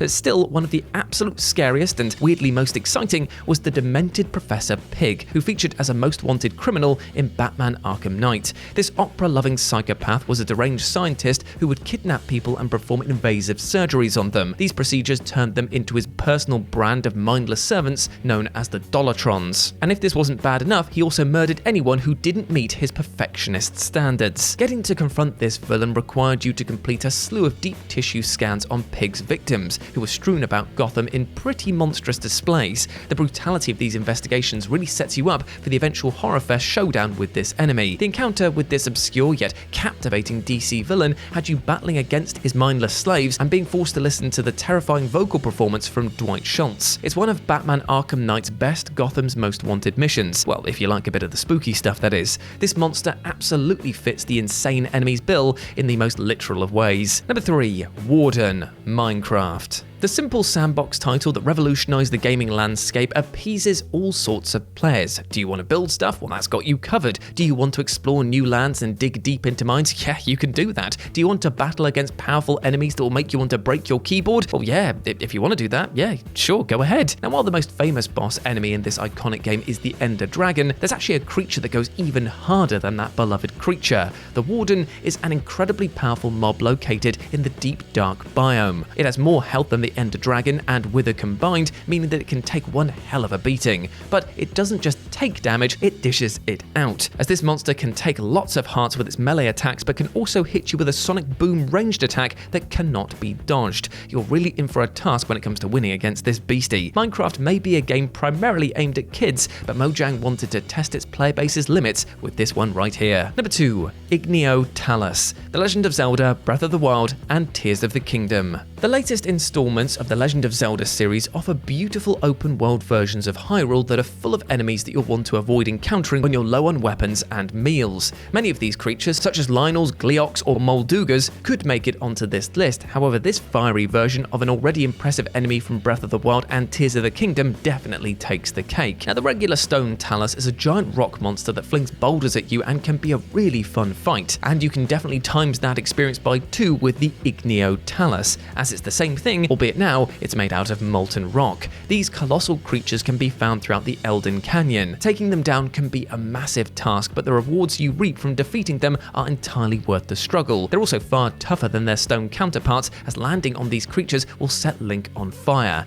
Ouch. There's even an additional level to this monster, as you can encounter an Igneo Talus Titan in the Champion's Ballad DLC. This version of the fiery stone beast is even bigger and offers even more spectacle and much more of a challenge. Also, don't forget that you can listen to the banging musical track Talus Battle every single time you tangle with one of them. And number 1, Astel, Natural Born of the Void, Elden Ring. Now, one of the biggest selling points for the Soulsborne games is their optional boss encounters. These add a little extra challenge to those wanting to get as good as possible, and Elden Ring is no exception. The beautiful open world of the lands between is swarming with crazy enemies, from minor NPCs to massive boss battles, but one that truly stands out is this guy here, the Natural Born of the Void, to give him his full title. Now, it might not be the absolute hardest boss in the game, and many would agree that that title goes to Malenia, but he's still utterly ridiculous, and the difficulty on this guy is off the charts as he launches an array of unique attacks. He fires beams at the Tarnished, has a massive tail that he can use as a melee weapon, has dangerous pincers, and can even summon portals to fling objects. Additionally, his design is actually just really gnarly. It's a mix-up of body horror, creepy crawly insect influences, and cosmic motifs, looking like a full-on Lovecraftian dragonfly from beyond the stars. Elden Ring certainly has some unique boss battles, but this is truly one of a kind. Well, if you ignore the Star of Darkness variant, who's basically the same but a field boss as opposed to a legend boss.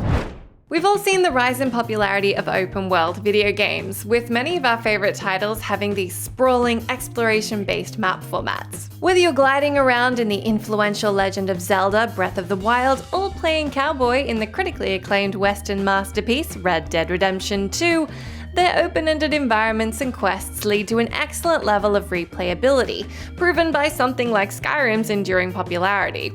To that end, secrets and Easter eggs have always been prevalent in video games, with hidden items and areas scattered throughout levels and environments that many of us spend hours hunting down. So with open world games and Easter eggs in mind, let's talk about the best hidden secrets and references in open world video games that a lot of players never discovered. I'm Jess from What Culture, and here are 10 open world video game secrets you never found.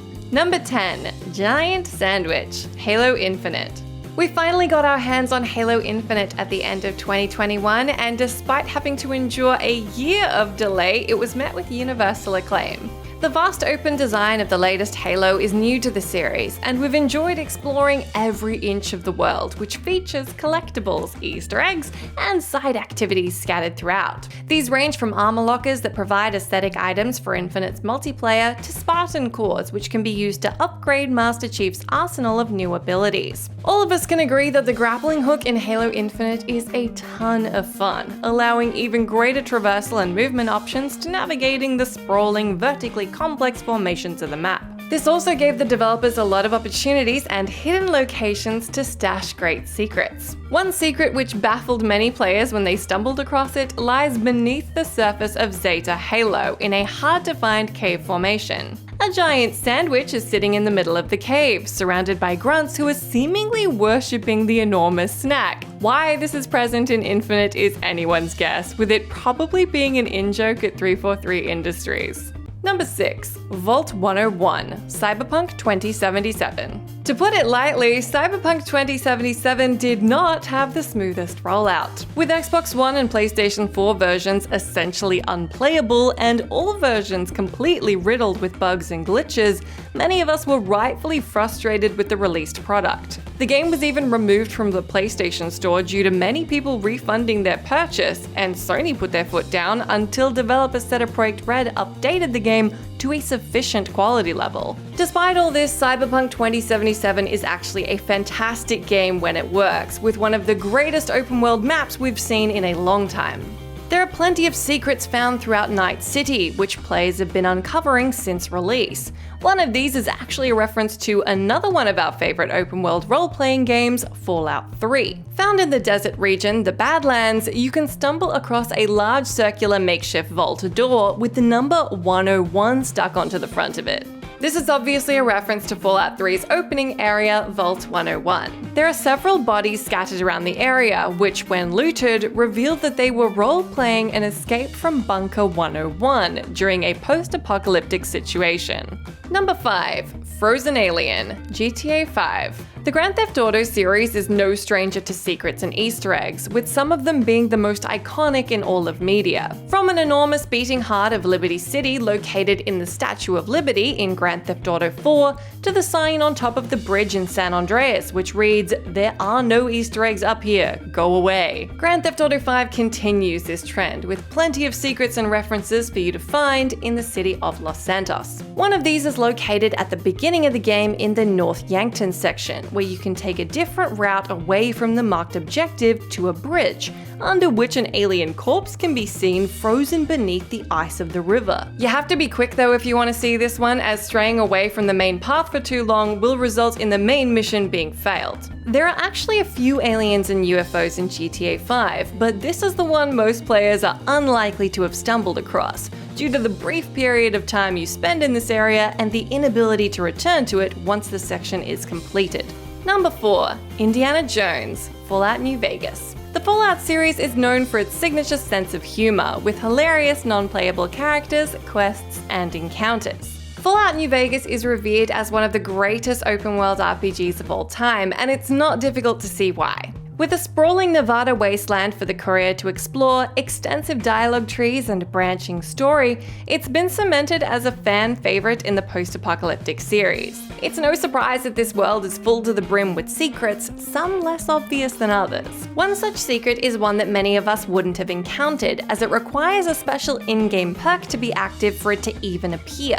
Activating the Wild Wasteland perk at the beginning of the game will give way to a series of random quirky encounters and Easter eggs that appear in the game which otherwise wouldn't show up. When leaving Goodsprings near the start of the game, you'll stumble across an old refrigerator with a skeleton inside, sporting a familiar-looking hat. This is a reference to the infamous scene in Indiana Jones and the Kingdom of the Crystal Skull, where Indy survives a nuclear blast by hiding in a fridge. Unfortunately, it looks like it didn't work out in the world of Fallout. Number 3. Double Rainbow, Borderlands 2. Gearbox's popular co-op looter shooter has become a massive fan favorite due to its 3 main entries and phenomenal downloadable content.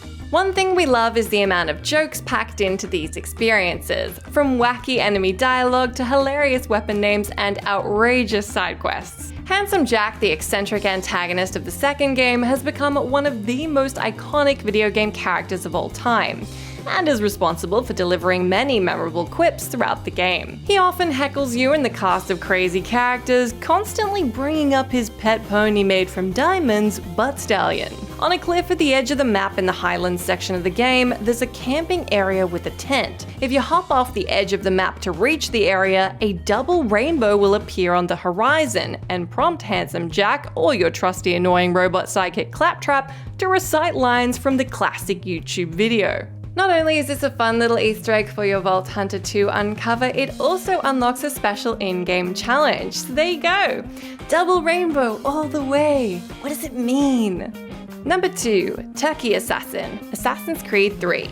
Assassin's Creed 3 took us to the American frontier during the 18th century, with New York City, Boston, and the wilderness around the cities fully explorable. You take control of Connor, an assassin tasked with fighting the Templars in order to control the colonies. While there are several secrets to uncover in AC3, there's one that most of us never discovered. After you've played until at least sequence 6 of the game, a bizarre, hilarious Easter egg can be uncovered using a classic video game cheat code. If you visit your homestead in Davenport after the 6th sequence, you can take cover at a certain wall at the back of the house and whistle, which will attract a turkey. The turkey will follow you around until you can actually interact with it by feeding it. If players target the turkey and input the Konami code, up, up, down, down, left, right, BA, the turkey will transform into an assassin with a tiny hood appearing on its head. Perhaps a reference to previous franchise entries visiting Turkey, or just a silly Easter egg. Either way,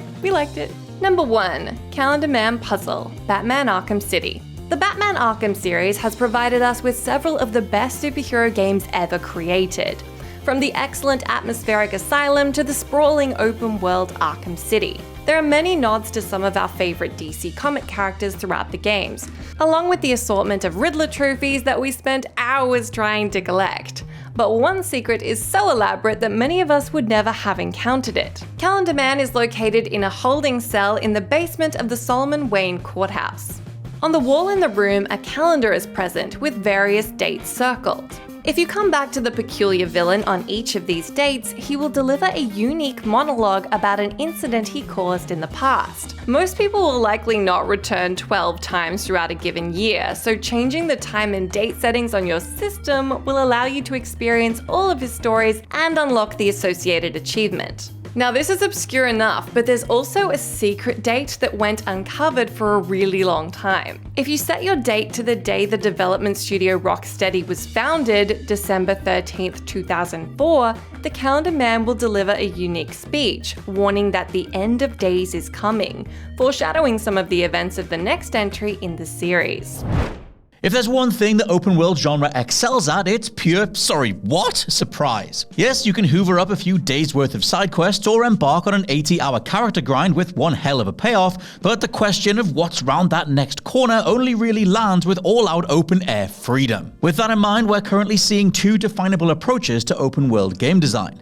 Either you go down the Ubisoft and Sony route, peppering landscapes with icons, signposted collectibles, quests, etc., or you prefer the Nintendo From Software approach. Gargantuan worlds filled with things to see, do, and interact with, where navigation is entirely on you. No matter which you pick, both give developers plenty of opportunities to throw in the occasional creature-based curveball. A mini-boss or what the hell is that style reveal that leaves you dealing with an encounter or scenario you really didn't expect. I'm Scott from WhatCulture.com, and these are 8 terrifying monsters hidden in open-world video games. Number 8. The Giant Squid. Assassin's Creed Black Flag. Possibly the most beloved Assassin's Creed of them all, Black Flag's world felt impossibly large, whilst being endlessly inviting. Scores of tiny islands stretched past the horizon, character and pirate ship upgrades were left, right, and center, and you had the ocean's depths to plunder for even rarer treasures. Enter underwater gameplay that was genuinely enjoyable, letting Edward Kenway navigate shipwrecks, fend off animals, admire things like light-blocking whales up above you, and honestly, encounter some things that were genuinely terrifying. Almost like a callback to Assassin's Creed 2's random AF giant squid, travel to the Antoka wreck and you'll see a tentacle whip through what's left of the ship as you approach. Providing a creepy jump scare in the moment, hover around the window it leaves through and the squid will appear in full, tackling and killing the giant whale right in front of you. Number 7. A planet-sized anglerfish. Outer Wilds. Outer Wilds plays an Elden Ring Breath of the Wild style hand of nudging you in a certain direction and letting the joy of whatever you then come across propel you the rest of the way. Playing as the Hearthians, a wannabe spacefaring race who occasionally send willing members of their group across the stars,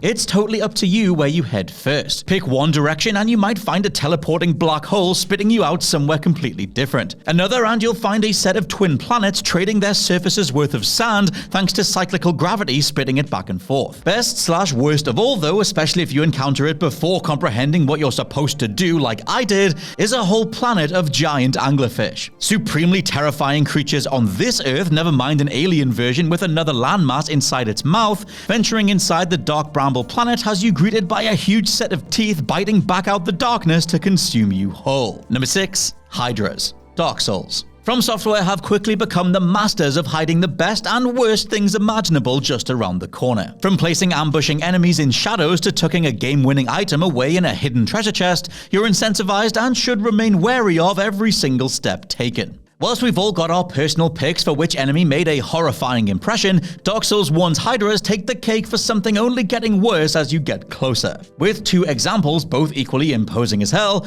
your first is often seen through the gaps of the trees while wandering Darkroot Basin. That far-off creature actually being a multi-necked serpent firing all those energy blasts is one hell of a realization, though things do get worse if you wander farther from the beaten path later on and end up in Ash Lake. This more formidable version of the Hydra has splash damage attacks in literal waves, wiping you out with any one of its heads if you're standing in the wrong place. Combined, the Hydras are both badges of honor only a portion of the Souls fanbase will seek out and conquer. Number 5. Biological Horror. No Man's Sky. No Man's Sky was always supposed to be a galaxy of endless potential. Yes, that initial first year of launch was disappointing for many, but Hello Games have bulked out their procedurally generated universe into a concrete framework now supporting scores of hefty expansions. One is the Desolation update, where you'll just come across derelict ships floating through space, housing all sorts of mutated alien things inside, having done whatever your mind then conjures to the rest of the crew. Another addition that came from the No Man's Sky Next update though were Whispering Eggs, valuable-looking collectibles strewn across various planets. Keep in mind, years before Desolation and even as Next rolled out, there was zero reason to associate anything horror-based with the otherwise Asimovian delights of No Man's Sky's art design. Touch a Whispering Egg though, and suddenly as the screen flashes saying biological horror detected, out of the ground come practically a swarm of xenomorphs. Called biological horrors to avoid trademark infringement, these horrible aliens will chase after you and press themselves against any windows that you try to take cover behind, forever waiting for an opportunity to take you out. Number 4. A clicker. Dying Light. Nowhere near enough praise really gets thrown Dying Light's way for its depiction of infected zombies. Yes, the first-person parkour, yes, those slick animations, chunky combat, and awesome vertical world making it an instant classic, but having enemy aggression shift on a dime once the sun goes down is a stroke of genius, and something I wish way more teams would have taken note of. Anyway, amongst this smorgasbord of moans and leaps is one hell of an Easter egg that doubles as pure nightmare fuel as it appears from nowhere. None other than a clicker straight from The Last of Us is hiding in the game's town hall, though you can only trigger it by activating side quest The Bunker. A transformation from a regular enemy after you've fought your way through most of the level, this is the closest Dying Light gets to all-out body horror alongside more formidable AI that swarm you everywhere else. Number 2. Slaughter Spines and Tide Rippers. Horizon Forbidden West. As the best showcase of PlayStation 5 tech yet, Horizon's second installment has a gorgeous art style and tons of side missions, creatures, unlockables, and gear to find. Guerrilla truly went all out crafting something we'll be playing for another 5 years before the supposed end of the trilogy, and in a post-apocalypse ran by an AI overlord trying to replicate the fauna of Earth's history, that means all sorts of dinosaur/animal hybrids to take down. While Forbidden West is easier than Zero Dawn when it comes to all-out combat, there are some super rare creatures that eventually pop up in the story, roaming the plains regardless. One is the Tide Ripper, largely inspired by real-world plesiosaurs, and another is the Slaughter Spine, a full-on combo of every bipedal T-Rex-looking beast you can think of. With only 5 Tide Ripper spawns in the whole world and 3 places you can find a Slaughter Spine, the latter even needs you to go hunting at night, so make sure you're prepared for what's always one hell of a fight. And number 1, Spider-Hand, Elden Ring. Elden Ring is home to a great many disgusting creatures. However, nothing I've encountered in my 40+ hours of game time so far has come close to the sheer skin crawl vibe of the Spider Hands. Located in Carrier Manor to the initial northwest of the map before that thing just keeps getting bigger and bigger, you'll first see these tarantula-aping finger demons hanging off the walls. No problem, you think, exploring the ground instead. They'll just stay up there and I'll stay down here. Well, that doesn't remain the case for very long. Besides smaller spiders chasing you around and some larger ones dotted around the place too, Spider Hands actually bury themselves in the ground and pretend to be regular items. Pick the collectible up without scanning for exposed fingertips alongside, and the whole palm of this thing will appear, grab, and likely kill you in one horrible animation. Video games are almost always primarily interested in you having a good time and making sure you have all of the tools you need to accomplish that. So maybe that's why sometimes developers seem to want to let off steam by implementing cruel features designed to thwart you. While certainly not every entry on this list is a personal attack on the player, they certainly feel like they are. And in the time-consuming and sprawling genre of open-world games, there are as many avenues for developers to help you as there are ones to hurt you. Whether intentional or not, all of these entries stung in one way or another, so we've grouped them all together here so we can all have a grumble. I'm Jess from What Culture, and here are 10 cruel tricks video games played on open world players. Number 10. The castle is in another video game. Cyberpunk 2077. This particular cruel trick may have become less prevalent in recent years with the advance of video game tech, creativity, and graphics enhancements, but it's still a pain to encounter whenever you do. Of course, the boundaries of an open world game have to be set somewhere, but sometimes it just really seems like an environmental artist got a little too excited that day and put something really enticing just outside the limits of the actual playable game world. So you'll be moseying along down the street, spot an interesting looking mountain or cabin, try to make your way there before either being knocked back by a prompt or an invisible wall letting you know that particular bit is not part of the video game. That then leaves disappointed gamers wondering if said bit will be included as DLC or if it's just a particularly enticing but futile bit of scenery outside the game world perimeter. Plenty of open world games do this, but a good recent example is in Cyberpunk 2077, where you might have spotted a very enticing bit of scenery in the distance, specifically a rocket ship that appears to be taking off. If you're anything like me, you might have found yourself jumping into the water and swimming towards that rocket ship for like 30-40 minutes of time, only to realize it's actually inaccessible. And no, I'm not salty about that huge waste of time at all. Number 9. Failing side quests due to main story progression. Dying Light 2. Loads of sprawling open-world RPGs are culprits of secretly gating you out of side quests if you head too far down the main path.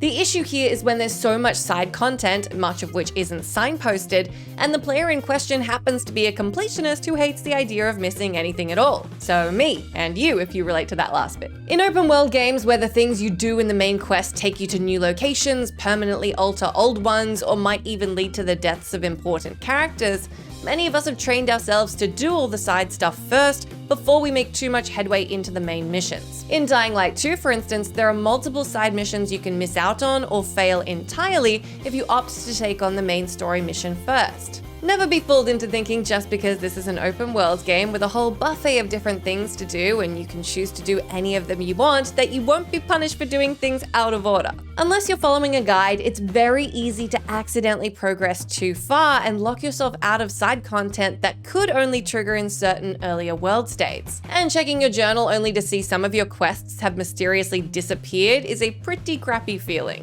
It's probably fine if you're not a crazy completionist, but if you are, we can absolutely classify this one as a cruel trick.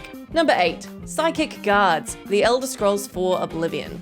The hero of Kvatch works hard, but it's arguable that the guards of Cyrodiil work even harder because boy does word spread like wildfire among the making sure you don't violate the law community. Someone needs to investigate the crime reporting systems between Oblivion guards because they are wildly effective. Kill off a dude in the middle of nowhere and the expert network of law enforcement in Cyrodiil ensures that each and every soldier will know of your crimes, pursue you relentlessly, and run right up to you if you dare enter their vicinity, letting you know you've been placed under arrest. Psychic guards can be found in Assassin's Creed games, and Grand Theft Auto has its own version of these dudes in their psychic police, though I suppose at least they have radios. Better pay the court a fine or serve your sentence because you are not getting away from these guys. Number 7. This specific quest is on a timer, Mass Effect 2. Open world games are a buffet of quests, side activities, repeating gigs, NPCs to meet, you name it, there's tons to do. So it makes sense that almost always, unless otherwise specified, you can expect that you're not on a timer to do any of these things. Unless there's the urgency of a Majora's Mask style timer ticking, you can safely assume that you tackle things as you like and when you like. That is why it is especially cruel when there's a specific mission or event that does require you to complete it in a timely manner, particularly when the whole rest of the game has not worked that way. The most egregious example of this is probably Mass Effect 2's suicide mission, where you can actually get a lot of the crew killed by taking too long to kick off this last stand main mission. As soon as you finish off the Reaper IFF mission, you'll be on a hidden timer to get your ass in gear and go through the Omega 4 relay to save your crew. Decide to do a few more missions beforehand and you'll find even more of your crew have died while you were dawdling. Harsh. Number 6. Killing off your ride or die, Cyberpunk 2077. One of the nastiest things an open world video game can do to you is help you bond with a charismatic, kind, or delightful companion, only to unceremoniously kill them off. Final Fantasy and Cyberpunk 2077 are both culprits of this particular entry, as they both use excellent writing to endear you to a character that you'd assume you'd never be saying goodbye to, only to flip the switch on you in the cruelest of ways. Okay, now there are spoilers for Cyberpunk in this next bit, so if for some reason you don't want those, come meet us at the next entry. This one was especially puzzling as the character in question, Jackie Wells, featured in all of the marketing material for the game, and seemed like your ride or die bestie, only to be killed off relatively early in the game. This has ongoing implications for V, who spends a lot of the game processing Jackie's death as he continues to come up in her journey. Number 5. Don't Fall In, The Witcher 3 Wild Hunt. As you'd expect, there are plenty of open world games that feature a ton of different biomes, and some of these are huge bodies of water. Occasionally you won't be able to get in at all, but in games like The Witcher 3, your bigger problem is often getting out. A particularly cruel trick here is in designing a game with a superpowered mutant protagonist who has an enormous amount of trouble escaping water without a steady incline akin to the accessibility ramp of your local pool. Any Witcher player can probably tell you stories about tumbling into water from a not beach and being unable to escape for some time. This is all the more infuriating when you're hustling about trying to get smugglers' caches or a bunch of sirens have just sunk your boat, so you're trying to get to the closest shore to dry off and nurse what's left of your pride. Number 4. Patches, Dark Souls. This entry is just patches. Patches are the cruel trick that's played on you in Dark Souls. While it's lovely to meet one of the few creatures in this horrorscape that aren't trying to claw you to death immediately upon seeing you, Patches may as well be, because this tricksy guy tries to kill you a ton by convincing you to fall into or off dangerous terrain, and then convince you he was just playing, begs your forgiveness, and has the gall to ask if you're still mates. Of course, friends are hard to come by in Lordran, so you'll probably give him a pass, even though he is also very much trying to kill you too, just in a less obvious way. In case you did take a shine to the trickster, you'll be be happy to hear there are iterations of him in every single Soulsborne game, right up to and including Elden Ring, where, you guessed it, he's up to shenanigans. Number 3. Your failures caught in slow-mo, The Elder Scrolls V Skyrim. I'm sure Bethesda only meant well when they let you see your kills in awesome slow motion animation, except that slow motion isn't no motion. So say you're attacking with a bow and arrow or a similarly small projectile, and there's a chance you're in a sick zoomed in cutscene just to watch yourself miss. Skyrim's arrows so often have a mind of their own, even the game doesn't seem to be aware of the fact that you can miss. While this one is absolutely cruel, it's probably due to a programming failure and not the devs sitting around wanting to make you look like a dummy. This cruel trick gets even nastier and, let's face it, more entertaining, because maxing out the archery tree in Skyrim will grant you the bullseye skill, which can give you a chance to paralyze enemies with your shots. That sounds all well and good, except upon getting paralyzed they fall to the ground, meaning they've moved position after the skill has been triggered, meaning the arrow you just shot off right at their brain place has now sailed right over the top of them. Not a waste of skill points at all. Number 2. Gear up, get captured anyway, Far Cry 5. Plenty of games commit this cardinal sin where they set up the imminent engagement with a pile of foreshadowing, that as you understanding you're really gonna have to pull out all the stops to prepare for this one. So you pop your buffs, use your best consumables, buy that gear you've been eyeing off, and steel yourself for what's to come. And that's where you find out very quickly that this wasn't going to be a real battle at all, and it was instead a scripted fail state you were never intended to be able to beat. This happens repeatedly in Far Cry 5, where you'd be forgiven for assuming you can win the encounter that tells you to avoid getting hit by the hallucinogenic bliss bullets so as not to get kidnapped. But try as you might, any damage you take during or even after this encounter will initiate the kidnapping cutscene. Even if you take out every single enemy and don't take a blip of damage in the entire encounter, the scripted cutscene will still run telling you you got kidnapped. Whether these scripted failures kick you to a game over screen or progress the narrative, as is the case in Far Cry 5, it's not really relevant to how burned you'll feel by the amount of time and money you sunk into preparation for a battle that didn't even get off the ground. Number 1. Tempting you with a shortcut, Death Stranding. Everyone will have a different example of an open world game that tempted them with a shortcut that they decided to take and then deeply regretted 15 to 25 to 60 minutes later when they found themselves jammed on the side of an almost entirely vertical mountain, knowing that they would have been at their location by now if they just followed the GPS. But we've all done it. You set your next location on the map, and then when you load back in, you see that the GPS coordinates are sending you in the opposite direction of where you want to go. So you tell yourself, okay, well, the fastest way between 2 points is just to go in a straight line, and you set off as such. Even if there's a mountain in the way, or a barricade, or a town, or a body of water.